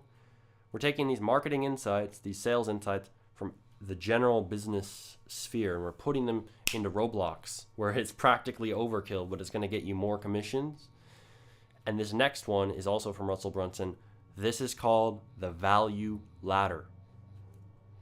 The value ladder is really, really good because let me tell you something that you might not realize about commissions or business or anything. You can earn way more from continuing to serve the current customers that you get for commissions than getting tons and tons and tons of more customers, which is going to take a lot more work also. So this is a method to earn more and to help your customers more and provide them more value at higher, and also provide them at a higher price so you earn more as well, and continually go up the ladder of earning Robux. So from the people from the customers you already have, continuing to help them, because you're going to earn more from your returning customers if you give them a good experience than the people who are new, and that's going to take a lot more work too. So we want to nurture the customers that we already have, and it's going to be much easier to earn and much easier to earn a lot. So this method called the value ladder is really useful. So if you look up an image of this right now, you can look on Google, Russell Brunson value ladder. You can look that up, and you'll see that the value ladder is basically a staircase of, okay, you get this thing, right? Usually it starts out with a free thing. It might be content. You might be posting content. Maybe you're posting tips on how do you make 3D models, right? Then you would have some sort of free thing that they can get.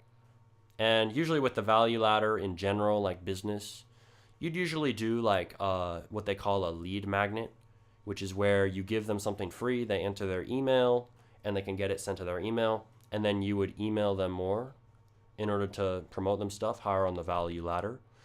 And you'll notice on my channel, I've done this with the scripting cheat sheet, for example.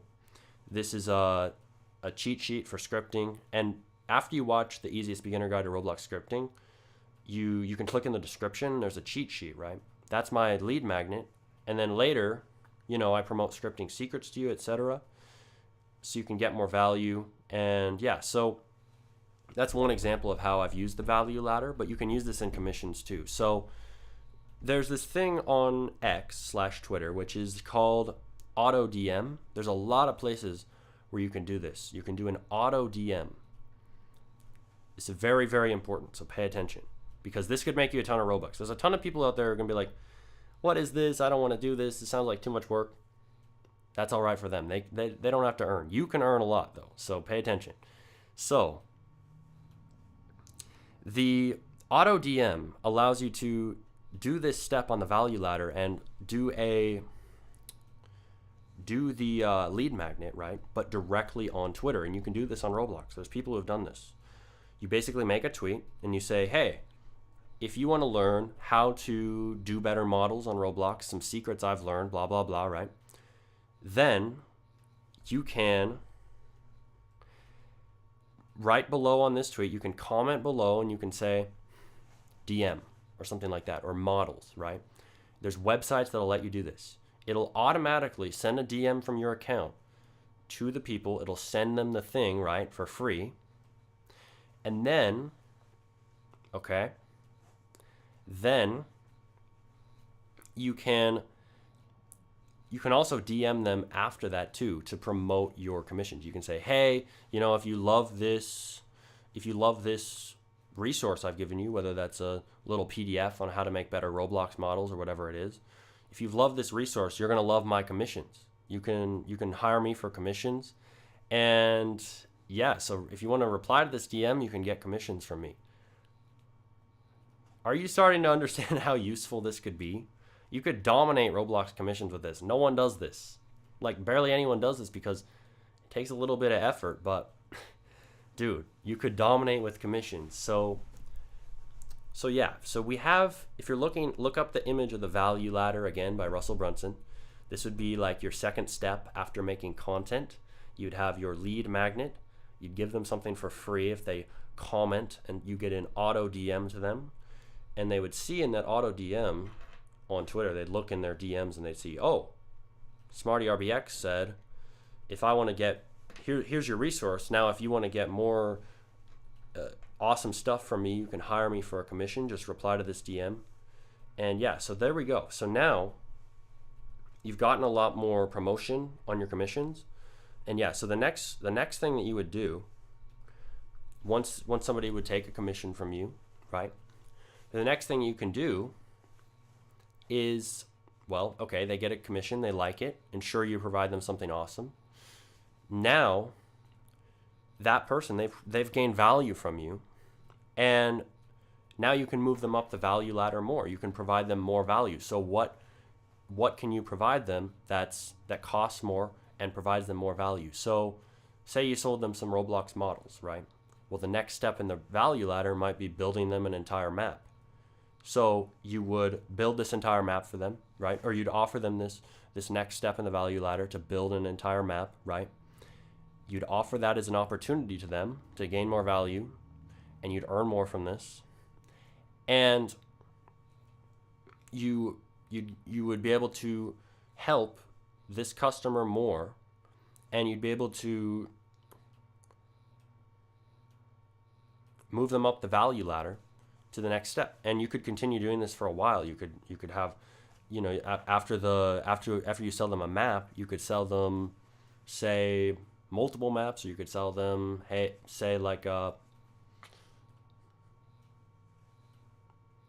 thinking a massive asset pack, who knows, right? But the value ladder is a really, really good method in business, and it could apply really, really well to your Roblox commissions. So yeah, let me know in chat what you think of that, because that is a super, super good way to get tons more commissions and earn more from them. So yeah, so we've discussed the 3 steps to starting commissions, and we've discussed the offer stack, a way to stack up your offer, make it more valuable, give more to your customer, and earn more Robux from it. And we've added onto this the value ladder and a lead magnet through a auto DM on Twitter. Now, I think someone in chat was like doubting this, or like, I think someone said, I don't know. I don't think so. I don't know if you're talking about this, but I'm going to assume you are. I think you're talking about something else, but I'm going to assume you are. So if you're doubting this, think about this. If you put out a tweet saying, hey, I'm going to provide a free resource for making better Roblox models. If you've seen my models and you love them, you can get this resource. You can see an image of my models below. You can just comment below on this tweet and say models, and I'll send an auto DM to you, and you can get this free PDF on how to improve your models.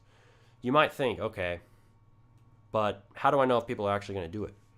Well, they are going to do it, because when you get all those comments on your post and you get all of those people replying and liking it, because people love free stuff. People love free stuff. When you're giving that value for free, dude, there's going to be a bunch of people who will reply to it. I've seen this in the Roblox community. Vector 3 did this when they were launching their Twitter, for example. Now they have thousands of followers, I'm pretty sure. A bunch of people have done this. Not that many people have done it for Roblox commissions. So, dude, imagine that. Imagine how many commissions that you could get. You could earn a lot of Robux from doing this. So, the people who rewind this stream and write down this process for commissions are the people who will make a ton of Robux, because nobody really applies this dedicated, specialized business knowledge to Roblox commissions. And now you understand exactly how to do so, and you can dominate in Roblox commissions. Like, if you can understand that, like, because these are very, very effective methods for building a business. You're building a Roblox commissions business basically. And the value ladder and the lead magnet on X is going to be a really good way to get that engagement, and then more people are gonna get that auto DM, and more people are gonna be exposed to your commissions and the potential to work with you. And remember, we talked about earlier in this stream, what did we talk about? We talked about a very important principle in persuasion/sales called reciprocity. When people get value, right, they're more inclined, they feel almost a need to give back. So when you send them that value and that message saying, okay, here's your PDF on how to make better Roblox models, or whatever skill you're teaching them, or when you're sending them that, dude, they're going to be so thankful that they are going to be much more likely to get a commission from you. And it's also directly in their DMs. What does that mean? Well, when you're directly in their DMs, there's no competitors around. It's just you and them in the DMs.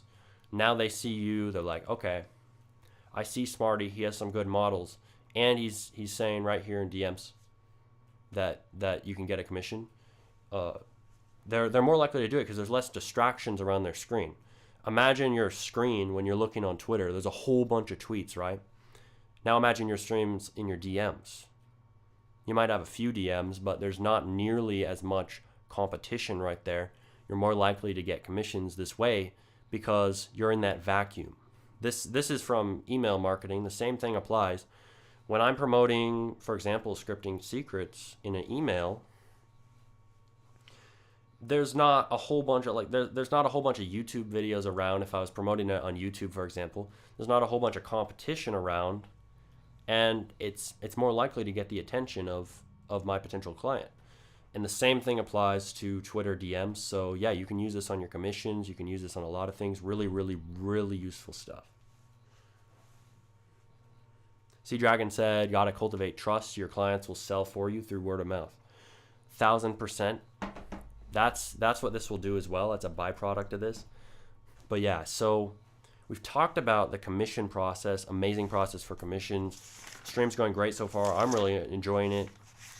Those of you who apply this, you're going to do really well at commissions, whatever you do, Roblox marketing, because you're getting like business insights. Like this is big entrepreneur type stuff, but you're applying it to Roblox. Like that's like taking a knife to a gunfight the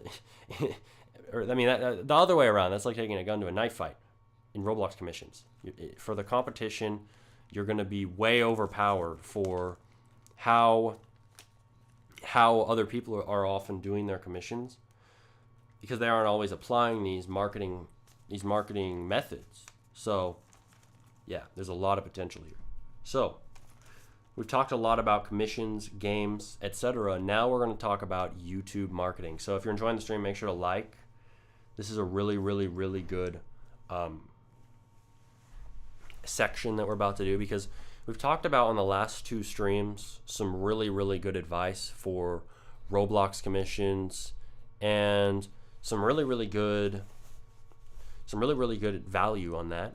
And I'm going to add more right now. We're going to talk about some awesome stuff on growing your Roblox YouTube channel, and specifically using that for marketing your games, marketing your commissions, because that's what this stream is all about. And I really think that all these streams are not just streams. They're really like masterclasses on all the topics we're talking about. This is literally a masterclass on marketing on Roblox and doing commissions and marketing your games, because it's so in depth. Like we're getting in so much detail here. So yeah, make sure to like up the stream, make sure to share, and let's get into the YouTube marketing side of things. So first, I'm going to answer Sea Dragon's point here. Had an interesting comment here. Imagine if Alex Hormozy or Myron Golden decided to do Roblox game dev. I bet they would do very well. They have a good mindset. Very good. And I think Roblox development, the more that I've looked into business, the more I see the connections. Like, you gotta understand business concepts to really do well in Roblox, because these entrepreneurs, they don't just teach how do you make money? No, they're teaching how do you provide value and how do you think on a higher level, on a millionaire level, that can get you where you want to go. Like, the Roblox developers are good, but they're not all at that high level of these types of entrepreneurs, these types of millionaire entrepreneurs that I've been watching and that a lot of you have been watching now that I mentioned it on my channel. They don't have this mindset of, dude, you can do anything. There's the amount that you're making right now, nothing compared to what you can do. The idea that, money's good, it's a good way, you're providing value to people, it's a value exchange. All these types of mindsets from these different entrepreneurs are what are required to earn money or earn anything. And that's why applying it to Roblox is so powerful, and why I'm talking about it, because so once you understand the entrepreneur perspective, you're taking this big macro perspective down to the economy of Roblox, where that kind of mindset, that kind of ambition is really rare. And when you cultivate that, and when you kind of surround yourself with that energy from watching these types of YouTubers, dude, you're entering another level. And not that many people are really coming at it from that frame of mind of business and of such a powerful mindset. So yeah, really, really good stuff. So yeah, let's get into Roblox YouTube. So, what do you guys want to know first? Let me know in the chat. Let's kick it off. Let's talk about growing your channels, because I have a lot of insights on this. I have a lot of things I could talk about. And yeah, so make sure to share the stream if you're enjoying it. Make sure to like. Really would appreciate that. And yeah, let's get it going. So what are your questions on growing on Roblox YouTube and how to use that for marketing, to earn Robux, to earn money, to gain commissions, to get players on your games, to do whatever you want to do? All right, bro. How do you gotta slow down on the chats? How to get Robux quick? We've talked about that. You'd want to rewind the stream after it's done. You'll learn a lot about that. But we're talking about YouTube right now. So yeah, any YouTube questions? Otherwise, I'm just going to jump into what I want to talk about. And yeah, we'll also get to what Modern Chris was asking when he first joined in very soon. So, how hyped are you for this? How hyped are you for these insights on starting a Roblox YouTube channel and growing it? Because I'm excited. I'm very excited. So, all right, let's jump into it. What am I thinking about right now? I am thinking about repetition. So, a lot of YouTubers, right? Okay, so if you're new to Roblox YouTube or any YouTube, right? A lot of YouTubers think you gotta be super unique every time you make a video, and being unique and authentic is very important. But the thing is, there are a lot more people who have not watched your channel than the amount of people who have watched your channel, which means that being repetitive and sharing your core message is not a bad thing, but a good thing. Because whatever starts to work on your channel, you need to continue doing that, because the thing that stops a lot of people is they'll get one success, they'll get one viral video, and they don't continue to capitalize on that. That is a signal out of all the noise on your channel that is something to continue doing. Continue doing that. Continue to do things like that, because clearly something worked well in that video, and you got to continue doing things like that. And repetition is your friend. Repetition is the mother of learning. Being repetitive on your channel is not bad. Some of your most dedicated fans, they might be like, dude, come on, we've heard it already. But they're your most dedicated fans. There's way more people out there who are not your most dedicated fans yet, and they haven't heard your message. You got to keep sharing what works well, and of course, add in new things that are really interesting and really new. Like, I've been adding mindset business concepts into my channel. I've been loving doing that. But always keep that core message intact. Always keep that core storyline, that core narrative of your channel intact, and keep repeating it because it's going to be more ingrained in the minds of your audience. They're gonna remember you more, because repetition is the mother of learning. Repetition is the mother of learning. Like what I'm saying right now, repetition is the mother of learning. Now you learn that phrase, right? Because I repeated it. So, very, very key. Repetition's important on YouTube, and it's not a bad thing, it's a good thing. It's such a huge shift, because you can start to expand what you're doing. You can start to expand your channel. You can start to make more videos, and a lot of the burden is taken off of you, because you realize, oh, I can do repetition. And that doesn't mean that you're never expanding what you're doing. That doesn't mean that you're never adding in unique ideas. No, that just means that you are, continuing to do what you're doing, and you repeat that core message. So yeah, next, I have some really good insights that are really going to help you, which I recently shared in Scripting Secrets. And I've also talked a lot about this on my recent streams and in Dev Create. So yeah, these are really good.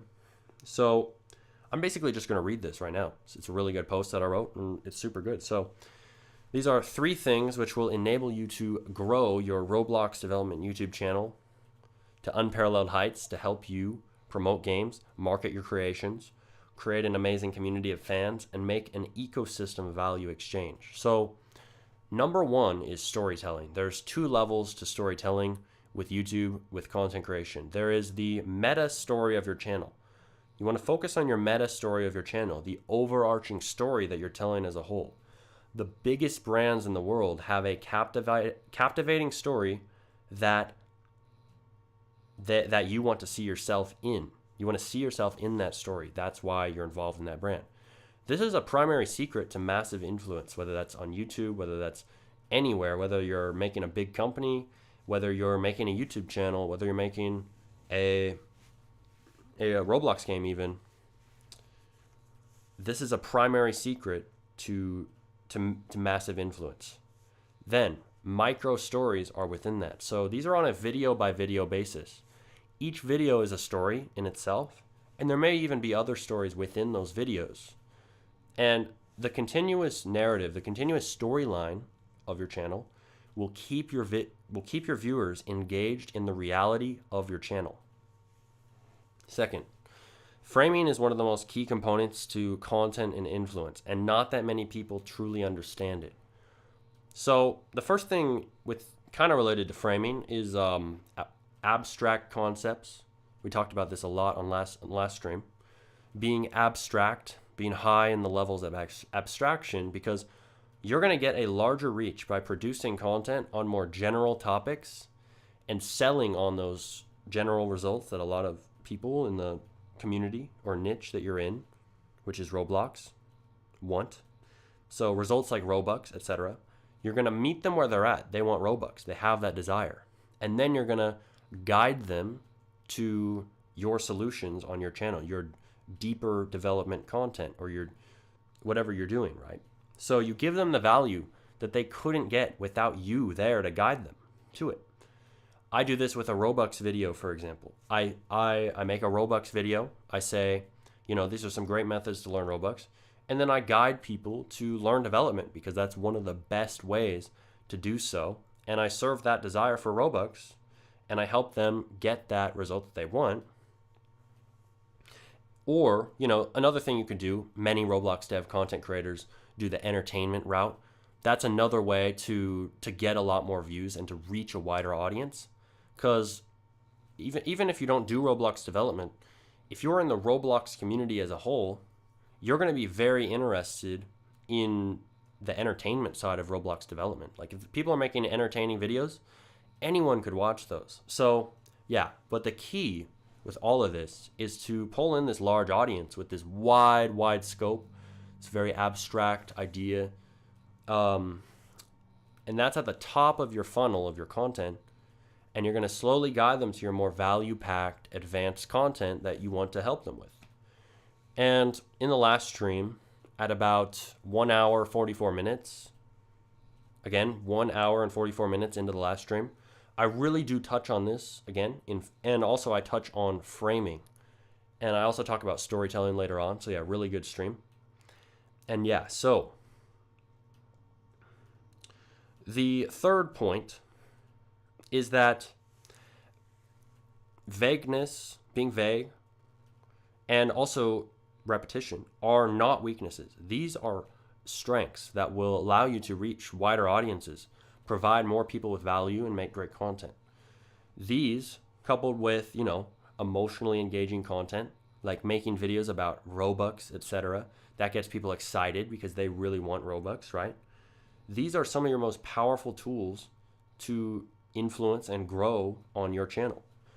When you're more general and you're talking about those things that, that people want, and you're also providing value, of course, people will fill in that storyline with their own interpretation of it. And that'll make your influence stronger and allow you to give more value to a larger amount of people.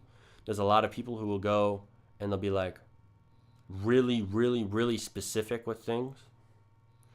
And that doesn't connect with a large audience because not everyone understands those advanced details and those advanced specifics.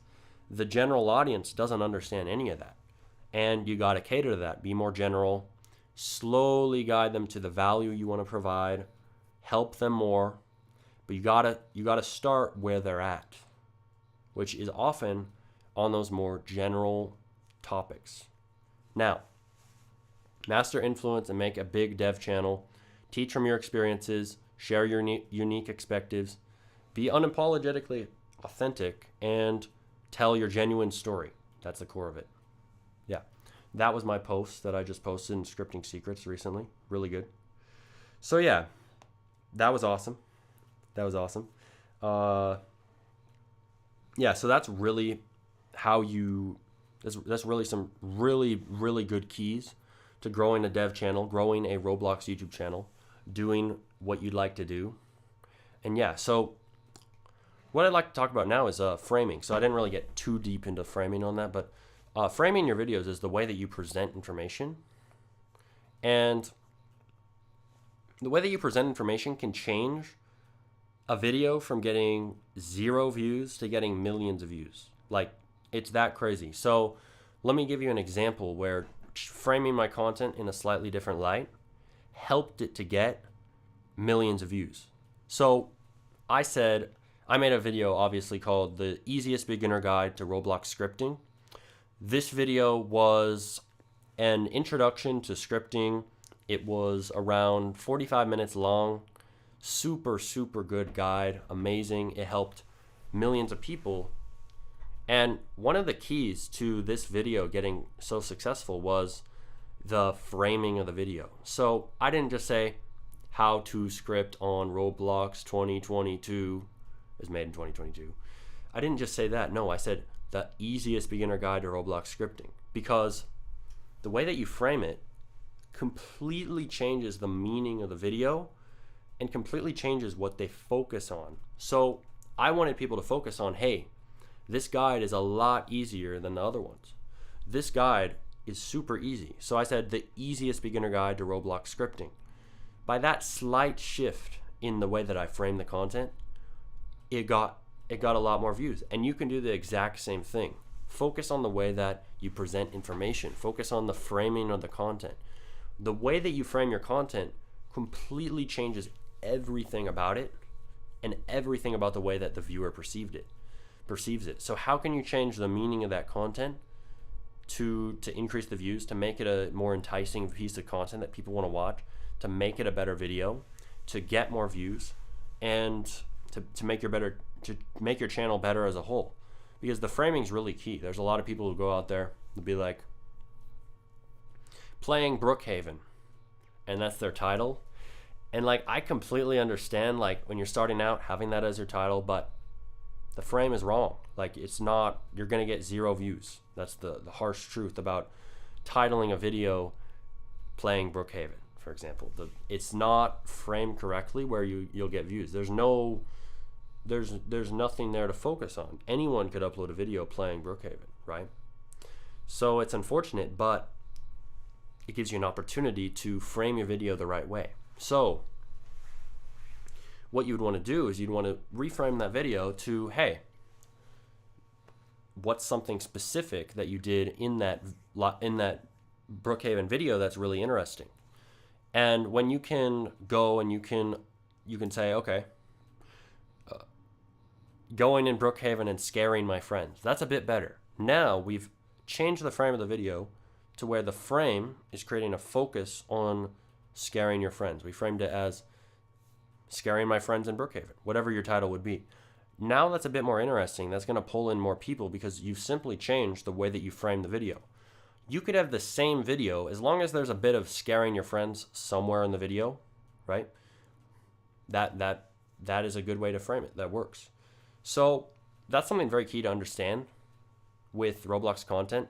And the minute that you understand this and implement it on your channel is the minute that you start to grow more, because there's so many creators who are like you have potential, but you're framing your content in such a bland and boring way, unfortunately, that people don't want to watch.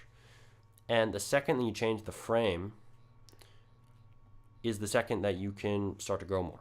So in Myron Golden's video, which I mentioned earlier, because it also is the same thing, framing applies to motivation, because frame creates focus, and that creates the feelings that you have.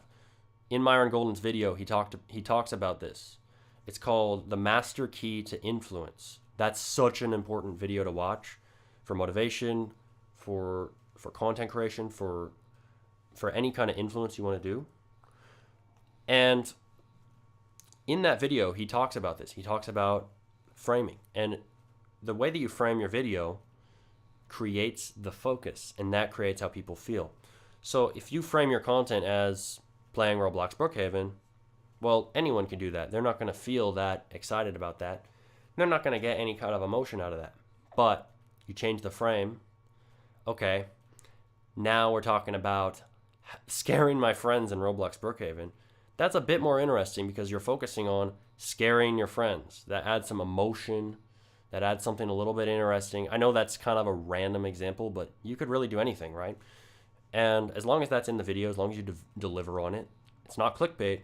It's providing them a better experience because you're sending them into that video with the right frame where they'll enjoy it more. So yeah, framing, very important for content creation. And the minute you understand it is the minute that you grow more on YouTube.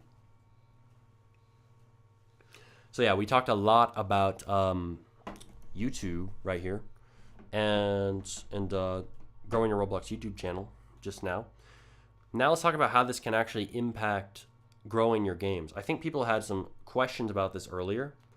Now, growing your games with a Roblox YouTube channel, once you start framing your content right, once you start making great videos that get a lot of views, once you start doing this, now you can get into promoting things. So the framing is also very important for this. We'll talk about that in a moment. And we'll talk about that in a moment, but promoting your games with your videos or whatever you want to do is such a good method. And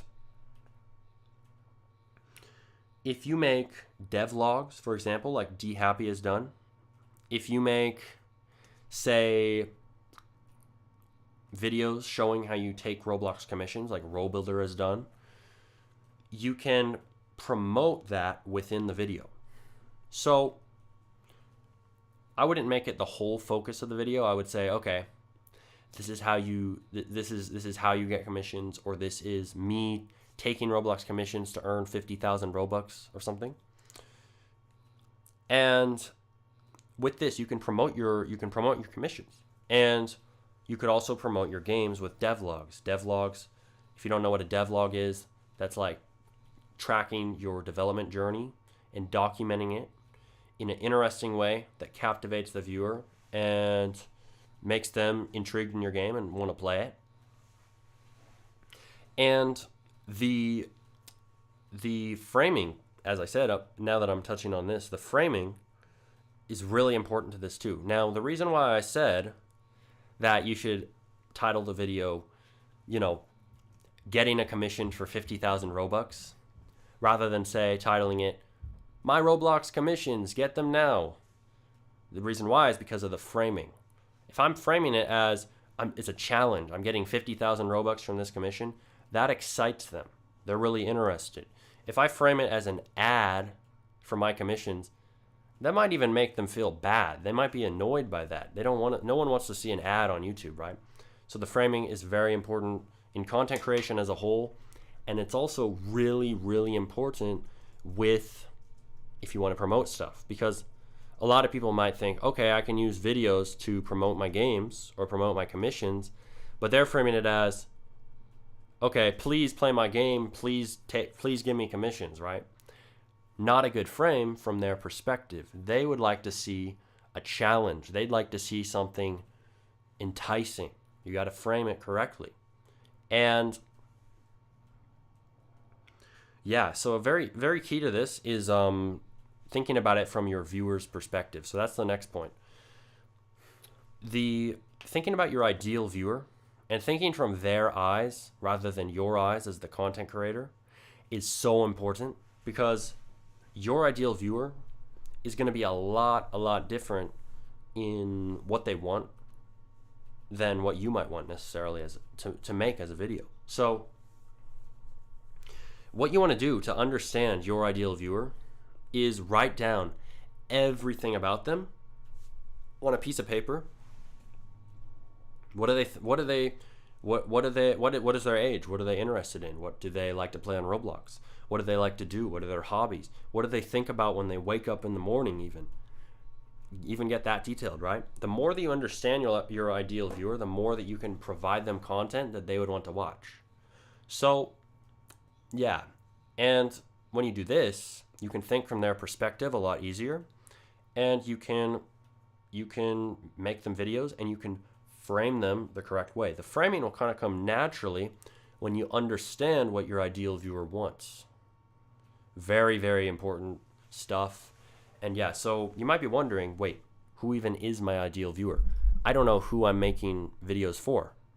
Well, that is a really, really good thing to wonder, because who do you make videos for, right? It's kind of confusing. Well, I'm going to tell you. Make videos for your past self. So say that you used to be really, really bad at Roblox Studio. You used to open up Studio, throw tons of free models in there, scream and rage at your computer because nothing would work, and not be able to learn anything at all, right? Hey, that was me. I wasn't exactly screaming and raging at my computer, but I was throwing free models in there, not understanding how to learn scripting. And what did I do? Well, I took that. I said, okay, that was my past self. Now that I figured out scripting and how to do it, I can help my past self learn scripting. So what did I do? I was like, okay, I'm going to make the best scripting guide ever. I said, okay, I'm going to make the easiest beginner guide to Roblox scripting. And I did that. I was helping my past self. And there just so happened to be millions and millions of other Smarties, millions of other past Smarties, younger Smarty, right? There happen to be millions of people who are interested in learning how to do scripting, and were having the same struggles. And when I helped my past self, I helped tons of people, because tons of people are in the position that you used to be in. See, solving problems in your life is how you earn money. Every product out there, every video out there, at least educational ones especially, they're all out there to solve problems. And the minute that you learn how to solve a problem is the minute that you have something that you can monetize and that you can put out there. So you can put out a video about how to learn Roblox scripting, for example, like what I did. If you learned it, you can now put out a video on it, and you can teach how you solve that problem. That's the essence of entrepreneurship, solving problems for people. And also, that's a very key thing to what was I saying? I read something in the chat in game, and I lost my train of thought. But yeah, so that's that's so key. Because when you're helping your past self, there's tons of other people. Oh yeah, I know what I was saying. So it's very key to creating content as well, solving problems. Dan Coe talks about this a lot. He's a YouTuber with a bunch of subscribers. He's also made millions online, and he really understands that that solving problems for yourself and then helping others solve those problems is how you make money, especially on the internet.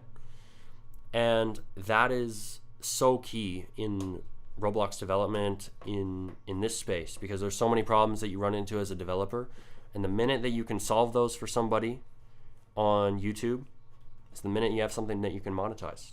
Or say if you were to sell a product, like if you used to have troubles making models, but now you make great models, now you can go sell those models somewhere like Clearly Dev.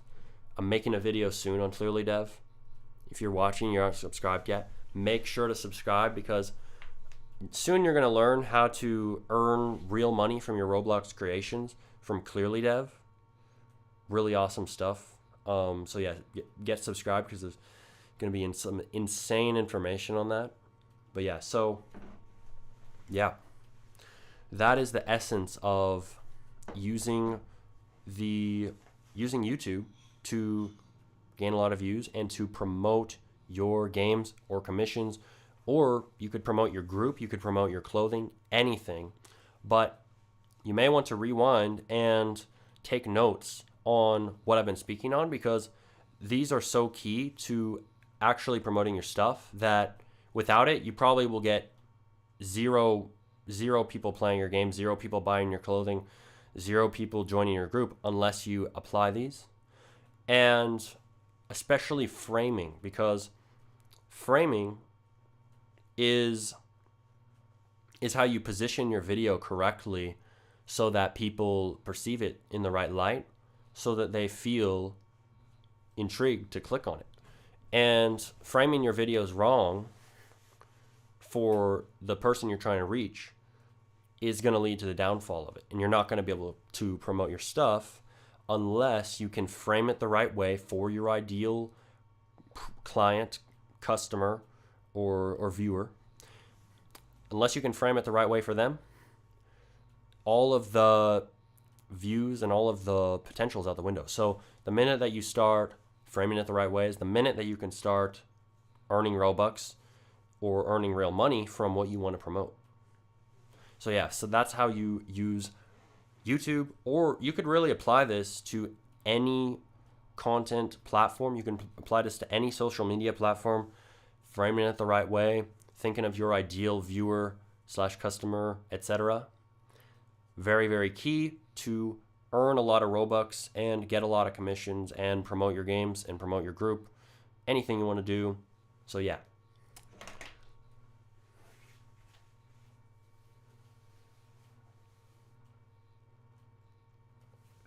So next, the stream's been awesome so far. Again, this isn't really this is not a stream. This is literally a masterclass on marketing on Roblox and getting commissions, getting Robux, getting players on your games, because we're dropping a whole bunch of information here that you're not really going to hear anywhere else. So yeah, I'm sure it's not a stream, Stinky Pinky. I'm so sure it's not a stream. It's not even live. Don't look at the live chat. It's not even live. No, but yeah, it's a masterclass. So yeah, let's continue. So the next thing is going to be, let's check my notes. Yeah. So a bit of advice for X. This is going to be really helpful. So in just one moment, I'm going to reveal some advice that recently got me like 300 or 400 likes on a tweet. This could do the same for you. So stick around for just a moment for that, on how I did that on X. Super good. But yeah, so X, how do you get started on X? X, it used to be called Twitter. This is where the most professional Roblox developers, the most popular people, the most popular YouTubers, the most the people who earn the most off commissions, the best devs, this is where they all are. They're all on X.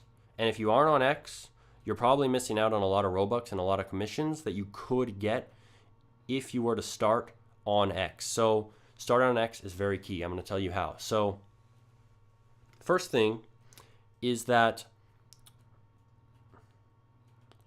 starting on X is a lot like starting on any social media platform. You just sign up, you can go to X, and you can start your account. Now, after that, you're going to want to set up your profile nicely, get a nice GFX on there, get a nice banner, get a nice description, get all that stuff because, that's the way that you're framing yourself on the internet. You got to frame it the right way, present yourself the right way. And yeah, so once you get that all nicely set up, you'll be presentable, you'll be ready to start getting commissions and start promoting yourself and start earning Robux on X. So the next thing is to figure out what you are going to do. So we kind of talked about this earlier. We talked about getting commissions. This is very related. So being very focused on a specific skill or some way that you know how to provide value, say you're really good at GFX, say you're really good at a certain skill, this is what you'll want to specialize in. Specialize in a specific skill. This is going to let you produce content consistently. And the more that you know about this, the more that you learn about this, the more that you understand your skill, the more that you will be able to provide great value to your audience and make great tweets on Twitter to get value and get a lot of followers and likes. So you can post about what you know. Say you watch my videos and you learn about building or scripting. Now you have my permission to take the information you learn and post it on X and say, yeah, of course, write it in your own way and say, yo, this is how this is how you make great builds. This is how I made this. This is how I made that. This is how I made a bike in Blender. This is how I made a smoothie in Blender, whatever you made, right? Provide value, post, and get specific. Now,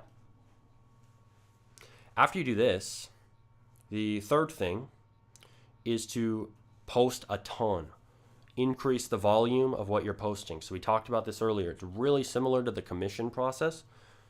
Get out volume. Volume is going to allow you to have the quantity that will lead to quality, because quantity in content leads to quality. As long as you are trying to improve one thing 1% every single time, as long as you improve 1% every single time, you're going to get to that quality one day. And yeah, so quantity, put out as much stuff as possible. Make it as good as you can, of course, but put out a ton of stuff and just get it out there. And that's going to really, really help you to grow on X. So yeah, so now I promised earlier, I promised that I would talk about a tactic that I recently used to get 300, 400 likes, or somewhere around that range on a tweet, right? This is like some of the most likes I've ever gotten. And I'm going to tell you exactly how. So what I did was I basically went to Roblox's tweet. They posted the new core blocks, right? They said, oh, look, we got this new item. And they were like, okay, we got this new item. Claim it now. And it happens to be 29,000 Robux. So I replied to this tweet and I'm like, they said claim it now. Acting like it's free, LMAO. I just said that. I was like, they're acting like it's free. Roblox just posted this 29,000 Robux thing and they said claim it now. And this video, this tweet, if you look at my Twitter right now, you'll see this tweet literally has like 300 likes plus. Like, let me see how many it has right now. I'm going to tell you. 376 likes and 24,000 views. I said, claim it today, making it sound like it's free, LMAO. So yeah, that it was like a 29,000 Robux item, and they're saying claim it today. So yeah, kind of made a little joke, but yeah. So the point is that you should reply to big accounts give value, give insight. Right there, the value I gave was some humor. And reply to these big accounts, and especially reply to the tweets where you see all your favorite YouTubers replying to. So I saw there's a bunch of YouTubers on X. I don't know if they're like in this big like in group or something. If they have some big secret, they're like sitting there.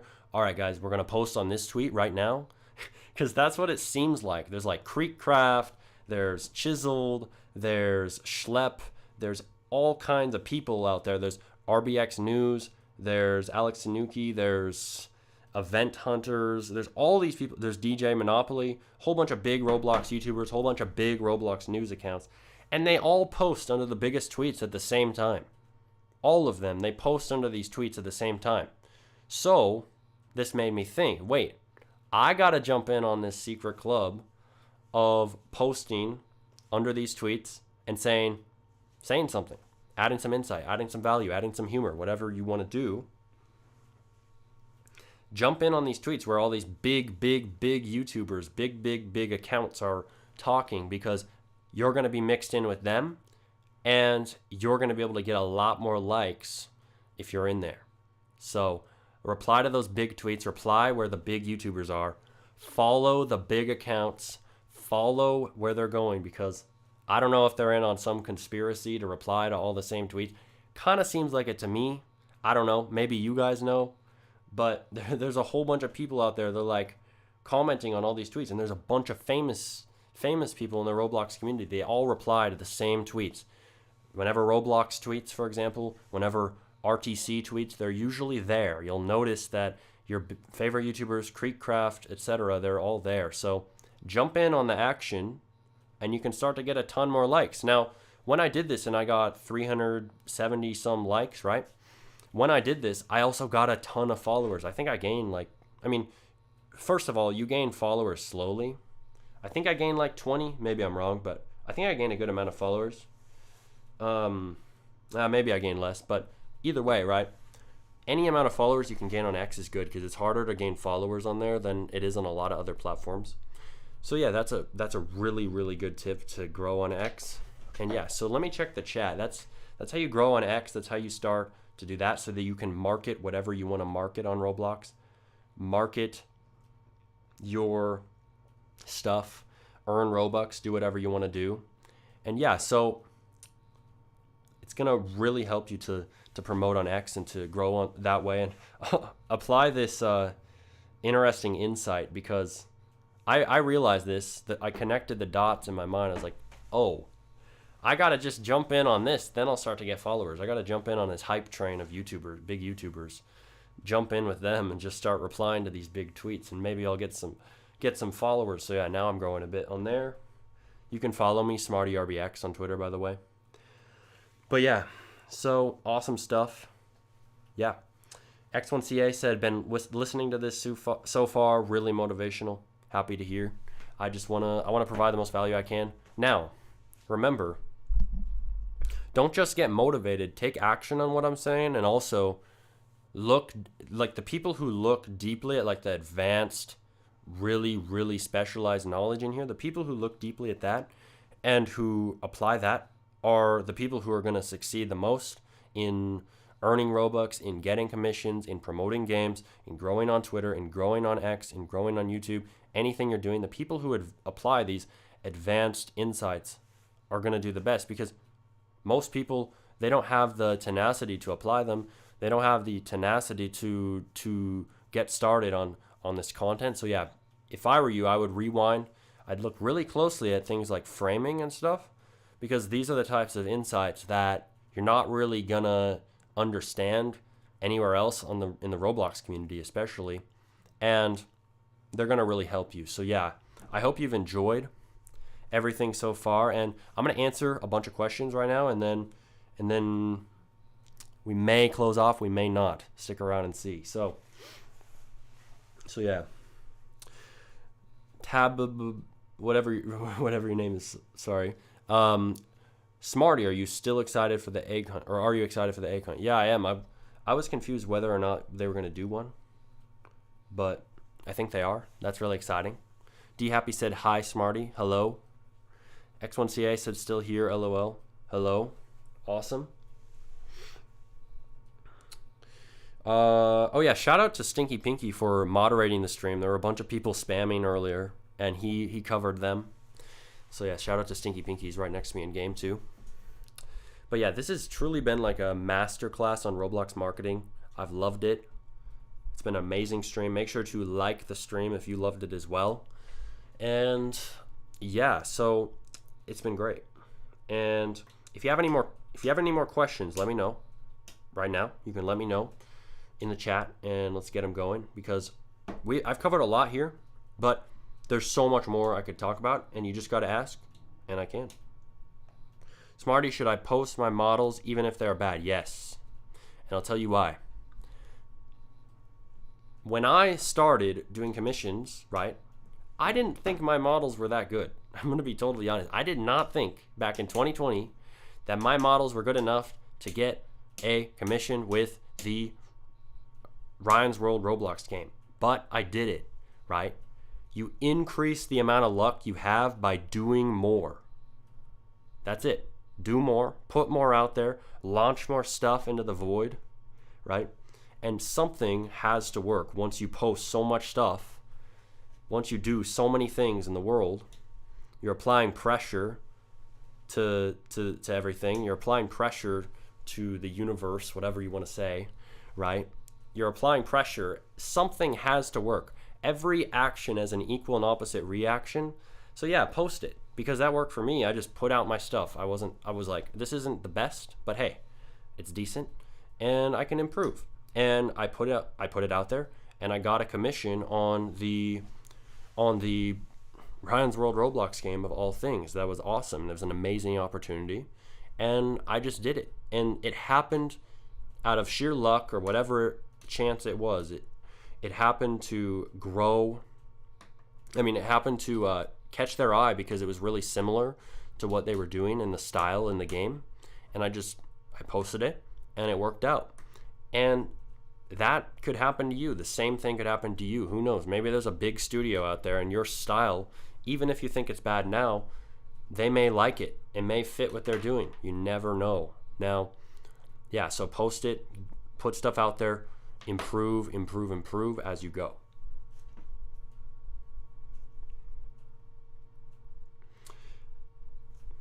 So yeah, another thing. This isn't really completely related to Roblox marketing, but let's cover it, because I've posted some really useful tweets lately, some really useful community posts. I'm going to read some of these recent ones out to you. If you aren't subscribed, make sure to subscribe right now, because, dude, if you aren't, you're missing out on a ton of value. Like, in the community posts, I'm posting these insane insights lately. You're going to really like this. So this one is about scripting. Now, a lot of people, they have these beliefs. All they have, beliefs, things in their mind that aren't physical things, but they stop them as if they were a brick wall from learning scripting. So I posted this post, and basically I said, so you want to learn scripting, don't you?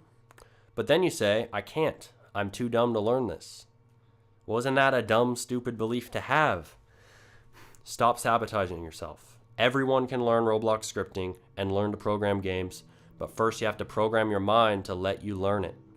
Beliefs makes the script in your mind. Write them intentionally, and please, make them useful for yourself. You can't learn Lua without debugging your human code first.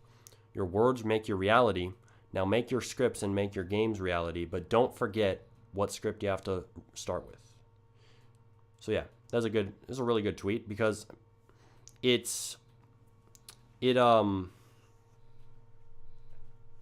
that quote just gave you more motivation to learn how to script in Roblox. Awesome. Yeah, because that post, it's so true for so many people. It got 90 likes because so many people resonate with that. Because there's so many people, they think they're too dumb to learn scripting, or they have a belief that, it's too hard, or it's only for smart people, when these are just, honestly, dumb beliefs to have. It's a belief. Are you going to let a belief stop you? It's no. So don't let these beliefs hold you back, because the minute that you program your mind to let you learn scripting, is the minute that you can program your games. Like, not that many people understand this, but it's truly the first step, because before you can get the mindset for doing things and learning things and succeeding at things, you have to have the skills. You have to have, before you have the skill set, you have to have the mindset. And yeah, so the first step to that is programming your mind to let you learn it. And then you can program your games or whatever other skill you want to learn. And I have talked about this in recent videos, like some mindset techniques. And like, really, I think the biggest mindset technique, honestly, one of the biggest ones, is just realizing the power of belief. Most people, they get locked into beliefs that stop them, like the scripting one. They think they're too dumb to learn scripting. Absolutely not true. Anyone can learn scripting. But many people get locked in these beliefs. And that's how powerful beliefs are. They can lock you down like you're in a prison cell. But that also means that beliefs are so powerful that you can achieve anything if you just believe that you can do it. Like, you just have to, like, it sounds corny and cheesy. It might. But if you understand this, you know why I'm saying it. Because the power of belief literally is so powerful that you can literally just do anything if you believe it. And it's really not corny at all. It's probably the most powerful thing ever, because the thing is, the mind is so able to learn and so able to take on new beliefs, positive beliefs. And it's actually proven that when you think like positively and when you have these good beliefs, your brain rewires itself and is able to think better. You're able to be more resilient. You're able to feel better. And there's a whole bunch of benefits to having positive beliefs and thinking positive things. So don't think that it's just, oh, happy-go-lucky, blah, blah, blah, blah, be positive for no reason. No, it's actually like the most useful thing ever, because you're literally, you're making your brain work better. Like, it's actually useful. It's useful. So yeah, interesting stuff. Really, really insane insights. And yeah, so I wonder how much that you're going to learn. I wonder how much that you're going to earn from applying the insights in this video. I want to see how much Robux that you can make off commissions. I want you to let me know, first of all, how excited you are to earn a lot off commissions in the chat right now. Let me know. Or whatever you're going to do, if you're going to create videos and promote your games, if you're going to promote your games with some other method we talked about, just let me know. How excited are you for that? And yeah, X1CA said, made 9K in 3 days. Nice work. And your comms ain't open. Exactly, right? Once you have those recurring customers, you can make a lot. So yeah, I really do wonder how well you're going to do. I think you're going to do really well. But I want to know, so once you get your commissions, once you get players, once you get views, once you're on Robux, let me know inside of Smarty Devs and inside the comments and everywhere, because I'd like to know and I'd like to promote you, and I would like to platform everyone who gets results, and I'd like to get you more results and get you more Robux. That's what I want to do. So once you get some results, once you get some Robux and earn from what you apply in this stream, let me know. And I'll see you next time on Smarty Talks. Hey, chill, Stinky Pinky. I'm adding you right now. All right? But yeah, amazing stream. I will see you in the next stream.